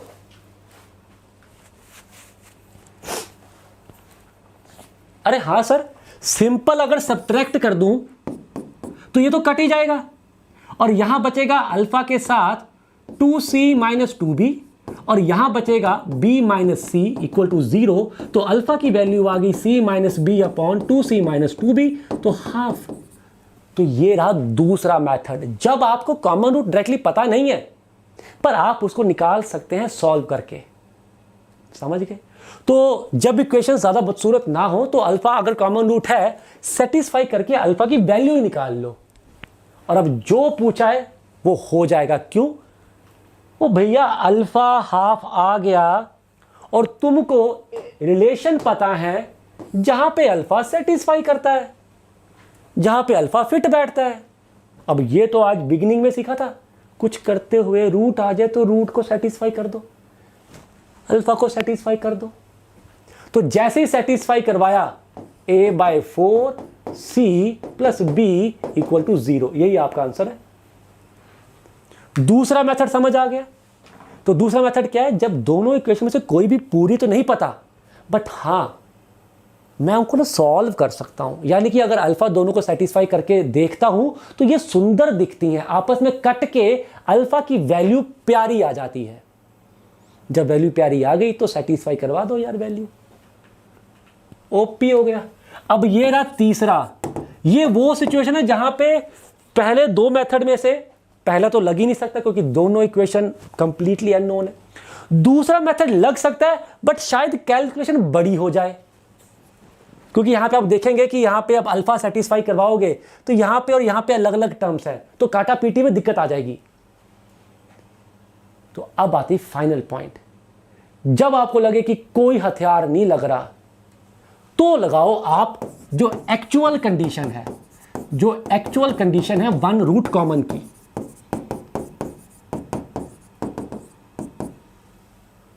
तो एक्चुअल रूट कंडीशन की, एक्चुअल वन रूट की जो कॉमन, क्या हो गया, एक्चुअल कंडीशन जो है वन रूट कॉमन की हर जगह लगाई जा सकती है, बट पहले दो केस में मत लगाइए, वहां पे वो कम एफिशिएंट होती, सवाल को लेंदी बना देती है।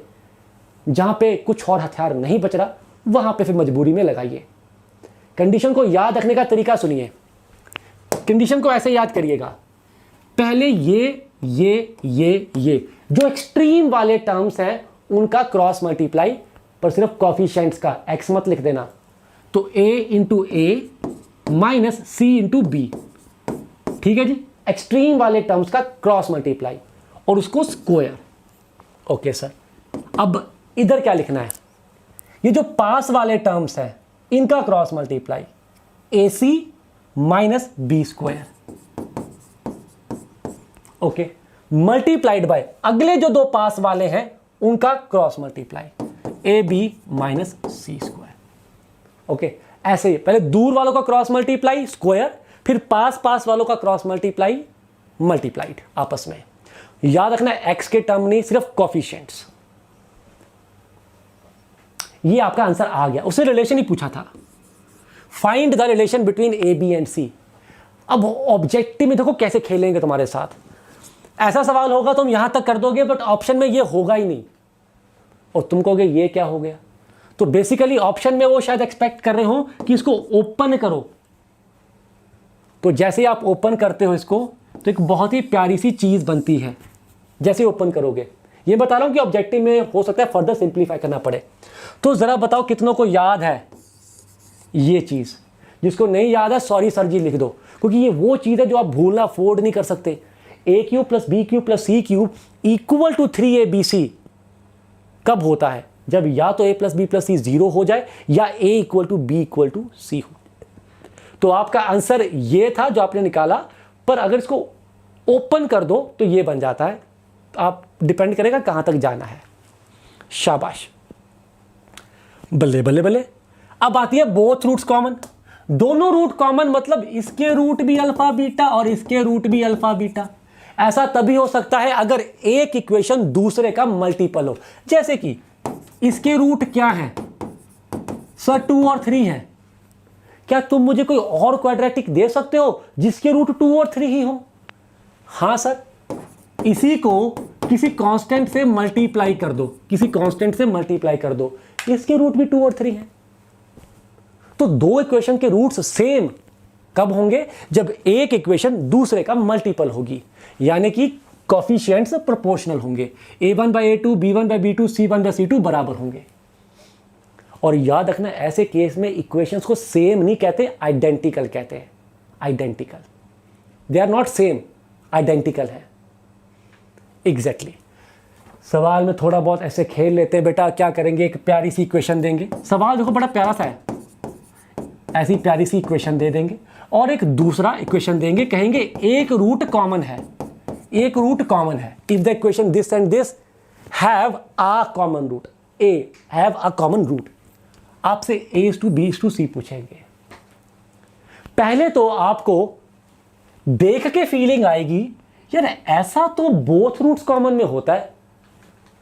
a1/b1/c1 is equal to a2/b2/c2, ऐसा तो बोथ रूट्स कॉमन में होता है। पर कमबख्तों ने बोला एक रूट कॉमन है ना, कमबख्तों ने बोला एक रूट कॉमन। फिर तुमने देखा इसके रूट तो नॉन रियल है, d नेगेटिव है, देखो नॉन रियल रूट, यानी कि अगर एक रूट आपका p प्लस आयोटा क्यू है तो दूसरा p minus iota Q. Non real root occur in conjugate pairs. तो अगर common root p plus iota Q था तो बेटा इसका दूसरा रूट तो ऑटोमेटिकली यही होगा, क्योंकि अगर भैया नॉन रियल रूट तो अकर इन कॉन्जुगेट पेयर। तो अगर नॉन रियल रूट्स की बात करें, अगर एक कॉमन है तो दूसरा तो ऑटोमेटिकली कॉमन हो जाएगा। तो बेसिकली यहां पे मतलब ये बना कि इनमें दोनों रूट कॉमन है। तो a/1 equal to b/2 equal to c/3, 1:2:3 पटाख। ठीक, एक छोटा सा सवाल पीछे पड़ा था, फिर से रिवीजन हो जाएगा। कहता है x² + mx + 1 and this equation have both roots common, have both roots common, ध्यान दीजिए, have both roots common, then prove this thing. तो सबसे पहली बात आप यहां पे ऑब्जर्व करेंगे, यहां पे सॉल्विंग नहीं है, ऑब्जर्वेशन है कि इसका एक रूट तो मेरे को पता है 1 है, एक रूट मेरे को पता है 1 है। अब अगर इन दोनों के दोनों रूट्स कॉमन है तो पक्की बात है इसका भी एक रूट तो 1 होगा ही होगा। भैया दोनों रूट ही सेम है ना, तो इसका एक रूट 1 मेरे को पता था, दूसरा नहीं पता, पर यह पता कि दोनों रूट कॉमन है। तो 1 से मैं m निकाल लूंगा, क्या कहते हो? 1 + m + 1 = 0, m = -2। हाँ सर, अगर m आ गया तो आपके पास पूरी इक्वेशन आ गई। हाँ सर, तो आपके पास दोनों रूट आ गए। हाँ सर, तो अगर इसके दोनों रूट 1 और 1 है तो इसके भी दोनों रूट 1 और 1 होंगे। हाँ सर। भैया तुमको अब ABC में रिलेशन फाइंड करने को कह रहा है, लगा दो कुछ सम या प्रोडक्ट। सम लगा देते हैं, सम ऑफ रूट, दोनों रूट 1 और 1 है, equal to minus of b, ओए होए चलो ऐसा कर दिया, minus of b upon a, और जैसे ही क्रॉस मल्टीप्लाई करोगे ये बन जाएगा, सवाल खत्म। छोटी छोटी प्यारी प्यारी नुएंसेज हैं ये, जो आपको सीखनी होती, कॉन्फिडेंस से ही आती हैं। ठीक, इनको खुद जरूर करिए, छोटे छोटे नुएंस हैं जो आपकी सॉल्विंग को बहुत फास्ट बनाएंगे। Exactly. Then comes analysis of graph. ये पार्ट पर्टिकुलरली बहुत इंपॉर्टेंट है, ये बहुत जगह यूज होगा, बहुत जगह, स्पेशली 12th में भी यूज होगा। क्वाड्रेटिक का ग्राफ कैसा दिखता है और उसमें वो कौन से पॉइंट्स हैं, कौन सी इंपॉर्टेंट चीजें हैं जो आपको अच्छे से पता होनी चाहिए। राइट, आओ। क्वाड्रेटिक का ग्राफ ऐसा दिखता है, ये हमें पता है, हमने थोड़ा बहुत 10th में भी पढ़ा है कि अगर a पॉजिटिव हो तो ये ऊपर की ओर होता है, a नेगेटिव हो तो ये नीचे की ओर होता है। ये जो पॉइंट है इसको वर्टेक्स कहते हैं और इसके कोऑर्डिनेट हमेशा -b/2a, -d/4a होते हैं। याद रखिएगा, अगर मैं वर्टेक्स का x कोऑर्डिनेट पूछूं तो आपने -b/2a बताना है, मैं वर्टेक्स का y कोऑर्डिनेट पूछूं तो आपने -d/4a बताना है। मैं बार बार क्यों बोलना चाह रहा हूं इसको, क्योंकि y कोऑर्डिनेट होती है वैल्यू और x कोऑर्डिनेट होता है किस पॉइंट पे वो वैल्यू आ रही है। Do you all agree? तो मैं कह सकता हूं क्वाड्रेटिक के केस में at -b/2a we get value minus d by 4a. Tell me in the chat, do you all agree? At x equal to minus b by 2a, we get value. Value automatically means y minus d by 4a. हाँ sir. तो अगर मैं आपको पूछूं इस case में minimum value किस point पे आती है, तो आप क्या बोलेंगे? माइनस बी बाई 2a पे आती है. और मैं बोलूं मिनिमम वैल्यू कितनी आती है, तो आप कहेंगे माइनस डी बाई 4a आती है. Do you all understand that? दोनों का अपना सिग्निफिकेंस है, किस पॉइंट पे आती है और क्या वैल्यू आती है. शाबाश. तो जरा मुझे इस पे जवाब दीजिए. इसमें इस केस में मैक्सिमम वैल्यू किस पॉइंट पे आती है, इसका जवाब दीजिए. मैक्सिमम वैल्यू किस पॉइंट पे आती है वो बताइए. At x equal to minus B by 2a. Very good. और मुझे बताइए इस केस में मैक्सिमम वैल्यू कितनी आती है? इस केस में मैक्सिमम वैल्यू कितनी आती है? शाबाश. माइनस डी बाई 4a आती है. इनका फर्क दिमाग में रखिएगा. नाउ दूसरा इंपॉर्टेंट पॉइंट. इस केस की बात कर रहा हूं. इस केस की बात मतलब a पॉजिटिव की बात कर रहा हूं. अगर मैं बोलूं कि यार इसके ना रियल रूट्स नहीं है, मतलब d नेगेटिव है, d नेगेटिव है, तो x एक्सिस कहां पे होगा? यहां पे होगा, यहां पे होगा या यहां पे होगा? मैं इसको 1, 2 और 3 कह रहा हूं. बताइए अगर मैं बोलूं कि रियल रूट्स नहीं है, d नेगेटिव है, तो x एक्सिस 1 पे होगा, 2 पे होगा, 3 पे होगा. x एक्सिस कहां पे हो सकता है? बहुत बढ़िया सर. 3 पे होगा. सर 3 पे होगा. सर देखो 2 पे तो पक्का ही नहीं हो सकता. 2 में तो वो दो जगह पे कट कर रहा है, तो ये दो रूट तो आ ही गए. यहां पे आपका ग्राफ x एक्सिस को कट कर गया, मतलब वहां वैल्यू 0 हो गई, तो वही तो रूट है. तो ये तो पॉसिबिलिटी नहीं है. और सर बुद्धू ना बनाओ. हमको पता है कि ये ग्राफ ना ऊपर जाता ही रहता है. यहां तक बनाने का मतलब ये नहीं कि वैल्यू रुक गई है, ये तो इनफाइनाइट तक जाता है. ये तो इनफाइनाइट तक जाता है, तो ऊपर नहीं आ सकता sir. So the only possibility is कि वो नीचे होगा. राइट? हाँ. अब ये मुझे सोच के बताओ, डू यू ऑल एग्री? अगर ए पॉजिटिव की बात करें इस केस की, तो डी नेगेटिव का मतलब है पूरे का पूरा ग्राफ एक्स एक्सिस के ऊपर ही रहेगा. पूरे का पूरा ग्राफ एक्स एक्सिस के ऊपर रहेगा. और जब ग्राफ एक्स एक्सिस के ऊपर रहता है, इसका मतलब क्या होता है? सारी वैल्यूज पॉजिटिव है. सारी वैल्यूज पॉजिटिव है. आप एक्स को जो मर्जी पुट करते रहिए, वाई पॉजिटिव आ रहा है. यही मतलब होता है. हाँ सर. तो बस यही मैं सिखाना चाह रहा था. आ जाओ. सबसे पहली बात, अगर आप इसकी रेंज की बात करें, यानी कि कहां से कहां तक वैल्यू जाती हैं, अगर आपका a पॉजिटिव हो तो minimum value minus D by 4a आती है और मैक्सिमम वैल्यू इंफिनिटी. और अगर a नेगेटिव हो तो maximum value minus D by 4a आती है, मिनिमम माइनस इंफिनिटी आती है. अब ये जो मैं फोकस कर रहा था इंपॉर्टेंट सबसे ज्यादा, सारे के सारे value A X square plus B X plus C की वैल्यू, यानी कि y की value, y equal to A X square plus B X plus C होता है. सारे के सारे वैल्यू पॉजिटिव होंगे. इसका मतलब फॉर ऑल, उल्टा ए मतलब फॉर ऑल. सारे के सारे वैल्यूज पॉजिटिव होंगे. It is positive for all x. X को जो मर्जी पुट करो, y पॉजिटिव आ रहा है. कब? जब a पॉजिटिव होता है और d नेगेटिव होता है. दूसरे केस में भी सिमिलर. जब d नेगेटिव होगा तो एक्सिस यहां पे आ जाएगा, तो ग्राफ पूरा ही नीचे बनेगा.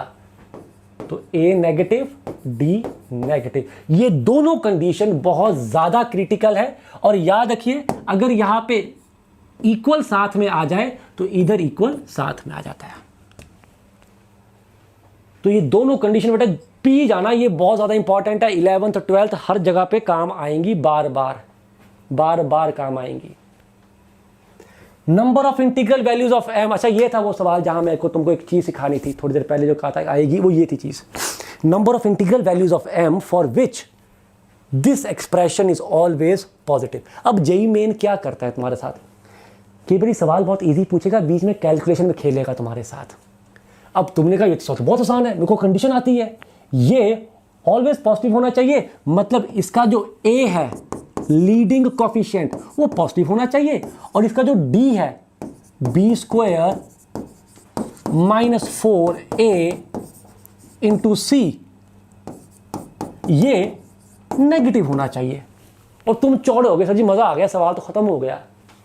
चलो देखते हैं, यहां पे तो कोई दिक्कत नहीं आई, बट यहां पे आप जब कैलकुलेशन करने लगे, वेल 1/4 तो खत्म हो गया, फिर तुमने स्क्वायर को ओपन किया,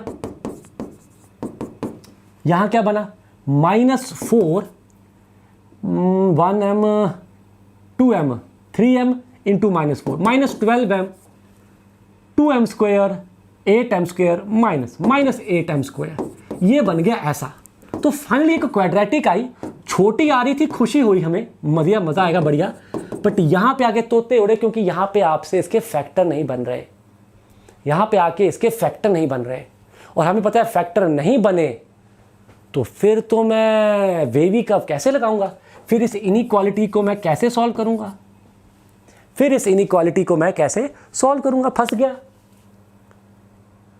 अब देखो इनइक्वालिटी है, सॉल्व तो वेवी कर्व से होगी, और कोई तरीका नहीं है, और वेवी कर्व लगाने के लिए मुझे इसके फैक्टर चाहिए होंगे। तो जब फैक्टर सीधे ना बने तो उंगली को टेढ़ा कर लेते हैं, टेढ़े से मेरा मतलब है इसके रूट्स निकाल लो, -b plus minus b square -4ac by 2a। तो रूट्स क्या आ रहे हैं इसके 3 प्लस माइनस रूट ऑफ, ये कितना बन गया 48 में से निकाल दो, है 48 से 4 निकाल दो 12। Do you agree? Very good, शाबाश ईशान। रूट्स आ गए तो फैक्टर तो मैं बना ही दूंगा। तो इसके फैक्टर क्या बन गए, m -3 minus root 12, m -3 plus root 12। बोलो आए नज़ारे। कुछ बच्चे जिनका वेवी कर्व बहुत स्ट्रांग नहीं होता वो ऐसे सवालों में अक्सर फंस जाते हैं। तो यहां से बेटा आपका m आ गया 3 माइनस रूट 12 से लेकर 3 प्लस रूट 12 के बीच में, यहां पे आ गया। अब इंटरसेक्शन करना था, ये वैल्यू कितनी होगी, रूट 12 कितना होता है, 3 पॉइंट समथिंग होता है, राइट, 3 पॉइंट समथिंग। तो 3 minus 3 point something minus point something, okay, ये भी माइनस पॉइंट समथिंग है। इंटरसेक्शन क्या आएगी, माइनस पॉइंट समथिंग से आगे। ज़्यादा टेंशन मत लो, ये मत सोचो कि ये छोटा है या ये छोटा है, मत सोचो, क्योंकि सवाल में वो पूछ रहा है इंटीग्रल वैल्यूज। तो आपका इंटरसेक्शन करने के बाद आंसर आएगा माइनस पॉइंट समथिंग से लेकर 3 प्लस रूट 12 तक। उस माइनस पॉइंट समथिंग पे टाइम मत वेस्ट करिए। तो देख लो कितने इंटीजर आ गए, 0 आ गया, 1 आ गया, 2 आ गया, 3 आ गया, 4 आ गया, 5 आ गया, 6 आ गया। अब रुक गए 3 प्लस 3 पॉइंट समथिंग यानी कि 6 पॉइंट समथिंग। तो वैल्यूज आएंगी आपके पास, कहां गई, 0 से लेके 6 तक। शाबाश विनीता, गॉड ब्लेस यू। ये सवाल प्यारा है क्योंकि इसमें कैलकुलेशन में तंग कर सकते हैं वो आपको, शाबाश। Then comes location of roots.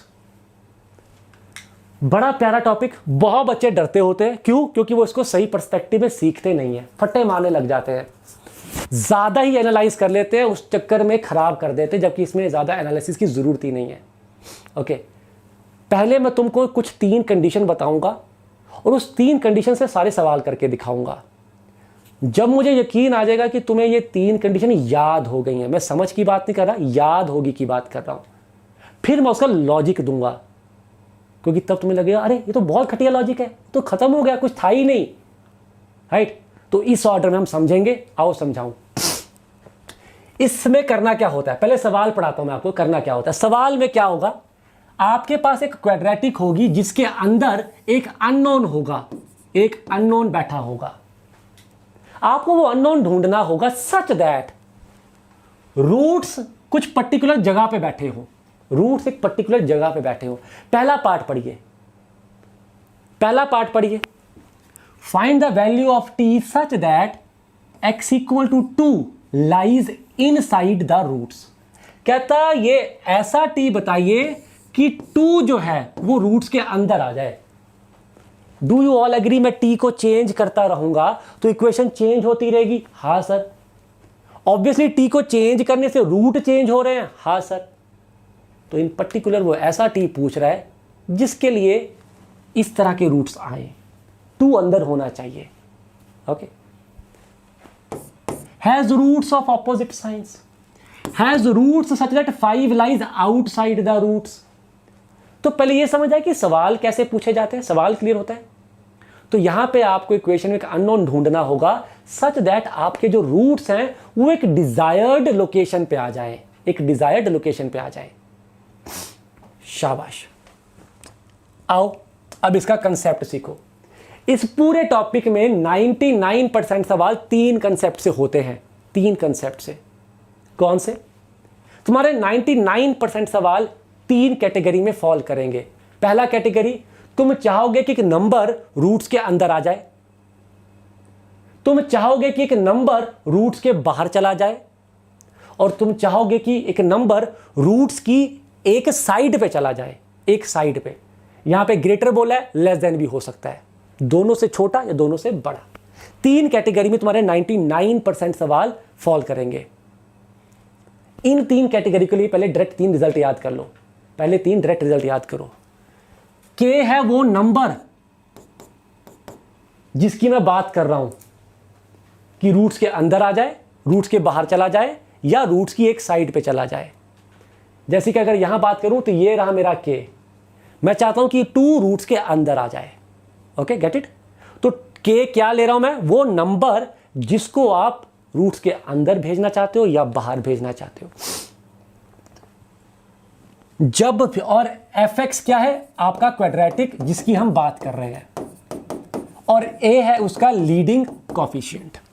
अब ध्यान से सुनना, जब भी आप किसी k को रूट्स के अंदर भेजना चाहते हो, बस एक कंडीशन लगा दो, सवाल खत्म। दिस विल एंश्योर, मैं एंश्योर लिखना चाहूंगा, this ensures that k lies inside the root, belongs to alpha beta, alpha beta के अंदर बैठा होगा। यानी कि मैं कहना चाह रहा हूं, इसका पहला पार्ट अगर मुझे करना होता तो मैं कंडीशन लगाता a f of 2 less than 0 और मेरा सवाल वहीं पे खत्म हो जाता। बेटा मेरा a है 1, f क्या है? वो क्वाड्रेटिक, तो x की जगह पे 2 पुट करो, x की जगह पे 2, f of 2 चाहिए आपको। 4 + 4 × t - 1 + t + 5 लेस देन 0, सवाल हो गया खत्म। यहां से आंसर आपका आ गया 5t + 5 लेस देन 0, तो t आ गया लेस देन -1। -1 से छोटा कोई t रख दो, जो रूट्स आएंगे ना, 2 उसके अंदर बैठा होगा, 2 उसके अंदर बैठा होगा, करके देख लो। -1 से छोटा कोई t ले लो, इसके जो रूट्स आएंगे 2 उनके अंदर बैठा होगा, चौंकड़ी मार के मजे से नजारे ले रहा होगा। अब आओ दूसरी पे। अगर आप चाहते हो कि k रूट्स के बाहर बैठा हो, इधर बैठा हो या उधर बैठा हो ये मतलब नहीं है, पर बाहर बैठा हो, तो ये कंडीशन एंश्योर करेगी कि k बाहर है। Ensures that k lies outside alpha beta, यानी कि it does not belong to alpha beta. जैसे कि आपका पार्ट डी पढ़िए, डी पार्ट पढ़िए, has roots such that 5 lies outside the root, 5 lies outside the root. तो आप क्या कंडीशन लगाएंगे? ए एफ ऑफ 5, के की जगह पे क्या आएगा? वो नंबर जिसको आप फेंक रहे हो अंदर या बाहर। A f of 5 positive and d greater than equal to 0, खत्म। यहां से आपके पास टी की वैल्यू आई, यहां से टी की वैल्यू आई, ये आपका आंसर। तो जैसे ही आपने a into F of 5 positive किया, t आया -20/11 से बड़ा। जैसे आपने d को ग्रेटर देन 0 किया, ये आया t, इनका इंटरसेक्शन लेते ही आपके पास आंसर आ गया। कोई भी t यहां पे लोगे तो इस क्वाड्रेटिक के रूट्स ऐसे होंगे कि 5 उनके बाहर बैठा होगा, 5 उनके बाहर बैठा होगा। यहां तक समझ आता है? यहां तक समझ आता है? ये दो कंडीशन पूरी बस समझ मतलब याद हो गई। किसी नंबर को रूट्स के अंदर भेजना है तो एक कंडीशन, किसी नंबर को रूट्स के बाहर भेजना है दूसरी कंडीशन, काम खत्म। अब आता है तीसरा वैल्यू, तुम रूट्स के एक पर्टिकुलर साइड पे बाहर फेंकना चाहते हो। सवाल पढ़ो, तुम चाहते हो बोथ रूट्स ग्रेटर देन 5। अगर रफ डायग्राम बनाऊं तो तुम चाहते हो कि 5 यहां बैठा हो, तुम चाहते हो कि 5 यहां बैठा हो। तो अगर तुम एक नंबर को बाहर फेंकना चाहते हो but not on any side but on one particular side, तो कैसे फेंकना है? तो कैसे फेंकना है? तो पहले तो 5 को बाहर फेंको, पहले तो 5 को बाहर फेंको। These two conditions will make sure कि 5 बाहर चला गया है। पर यार तुमने सिर्फ बाहर नहीं फेंकना है, तुमने इधर की ओर बाहर फेंकना है। तो जब एक पर्टिकुलर साइड पे फेंकना हो तो -b/2a को यूज करो, -b/2a को यूज करो एंड -b/2a 5 से बड़ा होना चाहिए ना। That's it. तो these two will make sure कि 5 रूट्स के बाहर बैठा है and this will make sure कि बेटा जी इधर ही है, उधर नहीं जा सकता। तो पहले आपने सॉल्व किया AF(5) पॉजिटिव, आपके पास t की वैल्यू आई। फिर आपने किया d>0, आपके पास t की वैल्यू आई। ये सिंपल वेवी कर्व लगेंगे, कुछ टेंशन नहीं। और फिर आपने किया ये, तो t की वैल्यू ये, तीनों का इंटरसेक्शन लिया तो फाइनल आंसर आया। Well in this particular case तीनों का इंटरसेक्शन 5 आ रहा है, इस करके नो आंसर। मैं एक बार शुरुआत में जाऊंगा पहले, फिर जेईई मेन के 1-2 प्रीवियस ईयर क्वेश्चन कराता हूं इसके।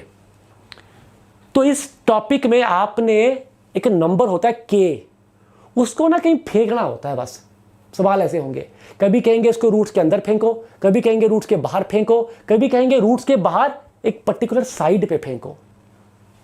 अंदर फेंकना है तो ये कंडीशन, बाहर फेंकना है तो ये कंडीशन।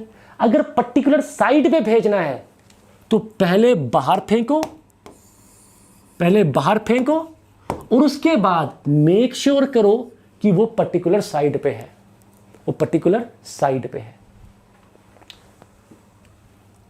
सिंपल सवाल में वो लैंग्वेज से खेल सकते हैं, जैसे कि आप देखो ये दोनों पार्ट सेम है। Do you all agree? पढ़ो जरा ए और बी, दोनों सेम है, तो लैंग्वेज से वो खेल सकते हैं तुम्हारे साथ।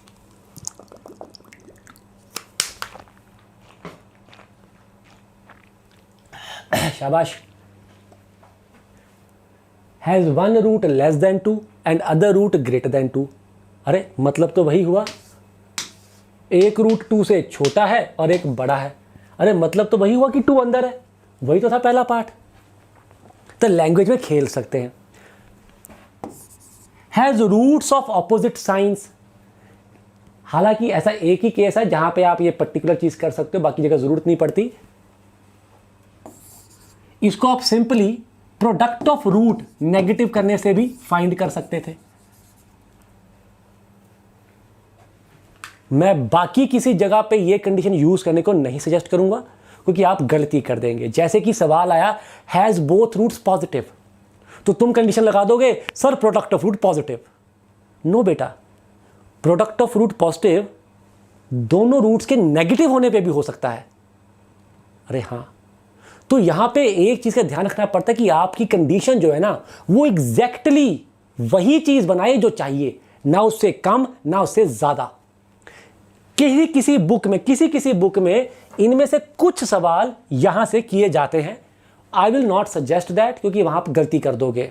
सिर्फ एक केस कि दोनों रूट्स ऑपोजिट साइन के हैं, वो आप यहां से कर लीजिए, प्रोडक्ट ऑफ रूट नेगेटिव। इसके अलावा और कोई सवाल यहां से मत करिए, जो मैंने सिखाया है वहीं से करिए, सारे सवाल मजे से हो जाएंगे।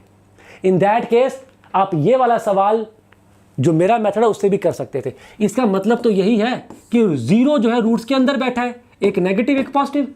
हाँ, तो इस सवाल को आप ऐसे भी कर सकते थे, सेम ही आंसर आएगा, 0 रूट्स के अंदर होना चाहिए।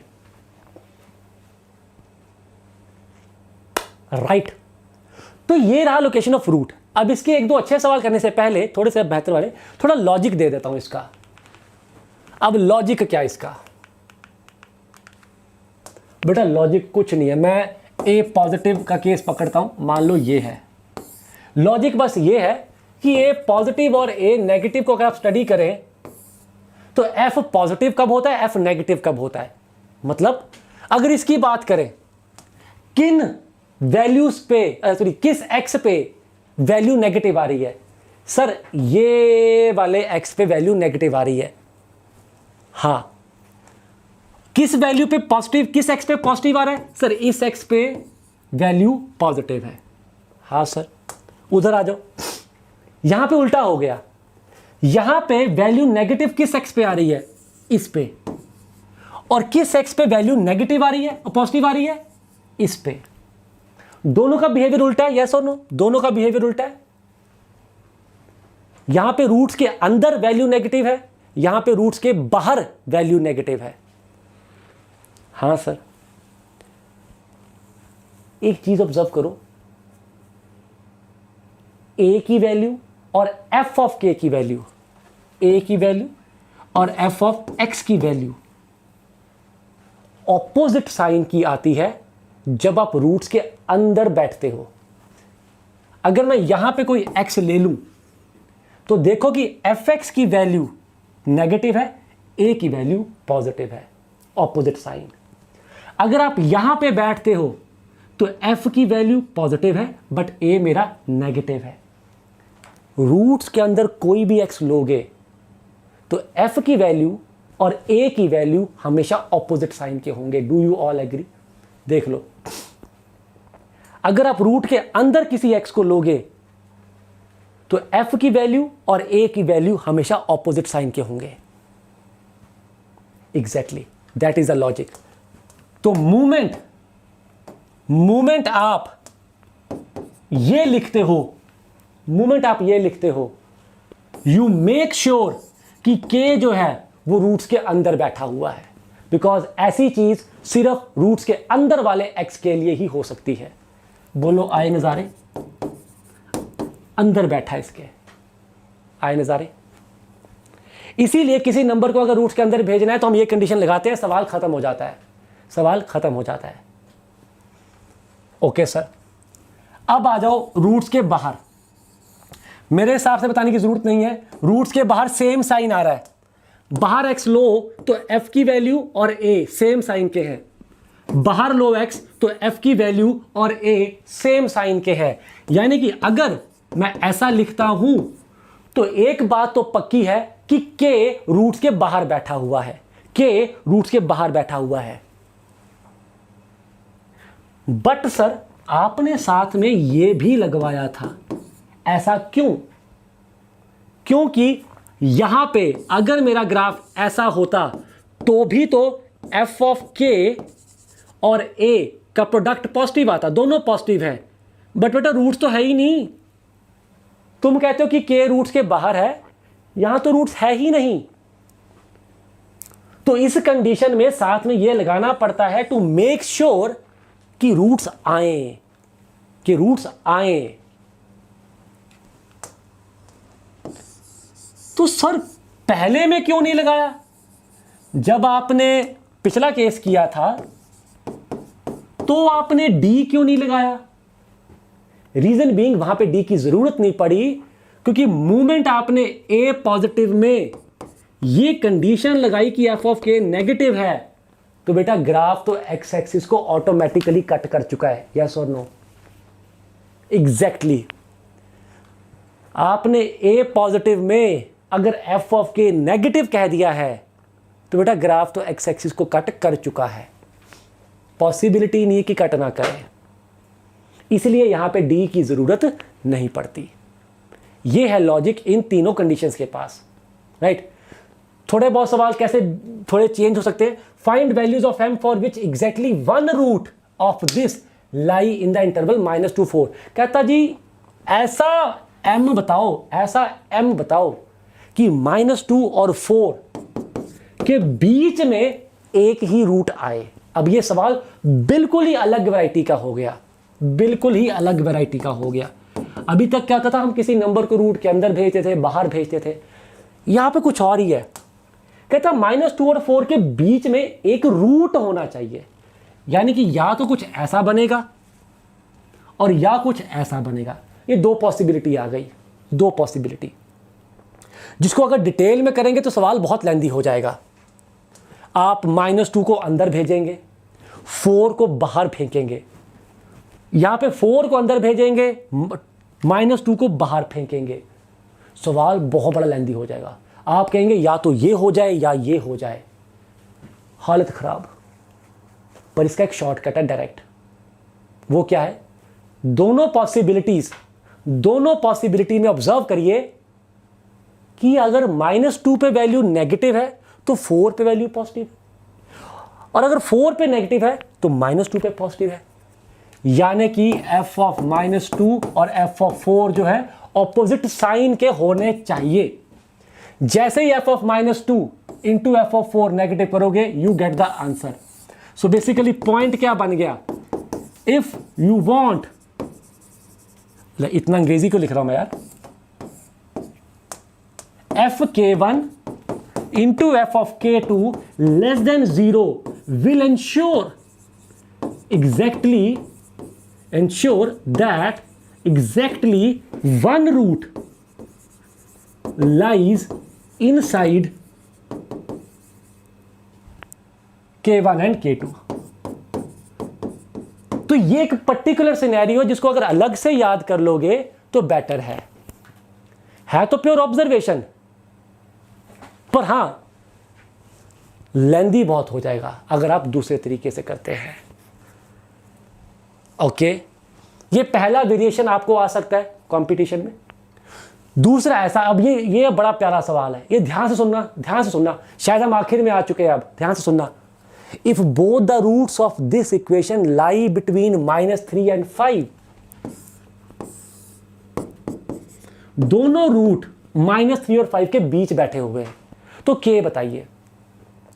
अगर इसको मैं कंडीशन से करूं तो बहुत लेंदी होगा। देखिए, पहले आप -3 को बाहर भेजेंगे, ओके, 5 को बाहर भेजेंगे, ऐसे। These conditions will make sure कि -3 और 5 बाहर है। दिस -3 बाहर, 5 बाहर। साथ में आपको यह भी मेक श्योर करना है कि -3 जो है वो लेफ्ट पे बैठा हो और 5 जो है वो राइट पे बैठा हो। 1 2 3 4 कंडीशन लगेंगी अगर आप फॉर्मल तरीके से चलोगे, जो कि अच्छा खासा एफर्ट हो जाएगा, हालत टाइट हो जाएगी। दूसरी अकल है बेटा, अब सुनो अकल कैसे लगाते हैं। अब ध्यान से सुनना, अकल कैसे लगाते हैं। नॉट प्रेफर्ड, क्योंकि यहां पे बहुत ज्यादा ही केसेस आ गए, बहुत चीजें आ गई ध्यान रखने के लिए। इस इक्वेशन के अगर मैं रूट्स निकाल लूं, -b plus minus b square -4ac, तो रूट्स इसके बहुत सुंदर आ रहे हैं बेटा। 2k प्लस माइनस 4/2, यानी कि k प्लस 2 k माइनस 2। Do you all agree? Roots बहुत ही खूबसूरत आ रहे हैं। तो अगर आपके पास रूट्स की वैल्यू आ गई है तो तुम्हें नहीं लगता सवाल खत्म हो गया? यू जस्ट वॉन्ट कि k माइनस 2 जो है वो -3 से बड़ा हो एंड k प्लस 2 जो है वो 5 से छोटा हो। सवाल खत्म हो गया बेटा। k greater than -1, intersection k less than 3। बोलो आए नजारे। तो कई बार अगर बहुत सारी कंडीशंस लगानी पड़ रही हो तो एक बार रूट निकाल लो, क्या पता रूट खूबसूरत आ जाए, और रूट पे डायरेक्ट कंडीशन लगा दो कि दोनों रूट -3 और 5 के बीच में बैठे हैं। बहुत बढ़िया ईशान, शाबाश। तो विद दैट हमारा आज का सेशन खत्म होता है। बच्चों, मेरे कई वर्षों के एक्सपीरियंस के बाद एक बात तो पक्का सिद्ध हो चुकी है कि कभी भी जितना मर्जी अच्छा टीचर हो जाए, सिलेक्शन तब तक कंफर्म नहीं होता जब तक उस टीचर द्वारा पढ़ाए गए कंसेप्ट को एक बच्चा अच्छे कंटेंट पे अप्लाई ना करे। मेरी ही क्लासरूम के अंदर बच्चों ऐसे बच्चे हैं जिन्होंने ऑल इंडिया रैंक 1 भी हासिल किया है, और मेरी ही क्लास के अंदर बेटा ऐसे बच्चे भी हैं जिनका सिलेक्शन नहीं हुआ। तो मैं अगर इन दोनों बच्चों में अगर कोई अंतर देखता हूं तो वो एकमात्र अंतर यही है कि यार वो कौन से बच्चे थे जिन्होंने मेरे पढ़ाए गए कंसेप्ट्स को एक अच्छे कंटेंट पे अप्लाई किया। तो आप ही लोगों की सिलेक्शन को कंफर्म करने के लिए ये एकलव्य बूस्टर सीरीज आप लोगों के लिए बनाई गई है, जहां पे मैं आपको इस चैनल पे जो 8000 वीडियोस हैं उनमें से बेस्ट वीडियोस का कंटेंट प्रोवाइड कर रहा हूं। लेकिन इस कंटेंट और इन वीडियोस का सही आउटपुट बेटा तब निकलेगा जब आप इसके द्वारा सीखे गए कंसेप्ट्स को एक अच्छी जगह पे खुद को टेस्ट करेंगे, एक अच्छे कंटेंट पे अप्लाई करेंगे। तो सही आउटपुट निकालने के लिए बच्चों, आई स्ट्रांगली रिकमेंड आप लोग हमारी एकलव्य टेस्ट सीरीज को बाय जरूर करें। ये मात्र आपको अभी 999 रुपीज के अंदर मिल जाएगी। इस टेस्ट सीरीज का जो सबसे यूनिक पार्ट है वो ये है कि इसके अंदर कोई एरर आपको नहीं मिलेगा। 3 फेजेस के अंदर हमने इस टेस्ट सीरीज को रखा है। आपका स्टार्टिंग के अंदर आपको 93 टॉपिक वाइज टेस्ट मिलते हैं, जो कि आज तक जेई की कैटेगरी के अंदर किसी ने भी क्रिएट नहीं किए। डीप डाउन रिसर्च करने के बाद ऐसे टॉपिक्स निकल के सामने आए हैं जिनसे 70% पेपर आता है, और ये 93 टॉपिक्स बेटा पूरे पीसीएम 11-12 के 20% सिलेबस में से हैं। मतलब 20% सिलेबस आपको 93 टॉपिक्स के अंदर मिलेगा, लेकिन मार्क्स में वो 70% कंट्रीब्यूट करेगा। ये 1 आवर के होंगे। तो जैसे जैसे आप इन वीडियोस को देखेंगे, इस वीडियो का जो ये टॉपिक है, इस टॉपिक का टेस्ट आप इस टेस्ट सीरीज के थ्रू दीजिए, और ये बहुत एफिशिएंटली रिसर्च करके क्वेश्चंस के डेटा को चेंज करके, ताकि आपको बिल्कुल सेम पैटर्न के क्वेश्चंस ना मिले, आप रियल टेस्ट कर पाए। ये सारे टेस्ट कंस्ट्रक्ट किए गए हैं फिजिक्स के 36, केमिस्ट्री के 32, मैथ्स के 26 रिसर्च के बाद। फिर उसके बाद आपके आगे चलकर पार्ट टेस्ट भी होंगे डिफरेंट चैप्टर्स के क्लब करके, और इसके अंदर आपको फुल सिलेबस टेस्ट भी मिलेंगे जो आप अपनी फर्स्ट और सेकंड अटेम्प्ट के लिए बहुत इफेक्टिवली यूज कर सकते हैं। यहाँ पे कुछ टेस्ट हमने जो पार्ट टेस्ट भी हैं थोड़े से मेन से प्लस लेवल के भी रखे हैं, ताकि पेपर के सरप्राइज एलिमेंट्स भी आपको पूरे टेक केयर किए जाएं। और साथ ही साथ 24/7 मेरे बच्चों डाउट ऐप का सपोर्ट भी आपको हमारी इस टेस्ट सीरीज के साथ कॉम्प्लीमेंट्री मिलता है। बाकी डिटेल्ड रिपोर्ट्स, डिटेल्ड सॉल्यूशंस और डेफिनेटली एग्जैक्ट जो हमारा प्लेटफॉर्म एक्सपीरियंस होता है सीबीटी मोड के अंदर, वो सारा आपको इस टेस्ट सीरीज के अंदर मिलता है। लिंक डिस्क्रिप्शन में गिवन है। आप इन वीडियोस का मैक्सिमम आउटपुट तभी ले पाएंगे अगर आप इसे अच्छे कंटेंट के साथ अलग से प्रैक्टिस भी करें। Thank you so much. Description में है। Strongly recommend by this our Eklavya test series बच्चों। Thank you so much.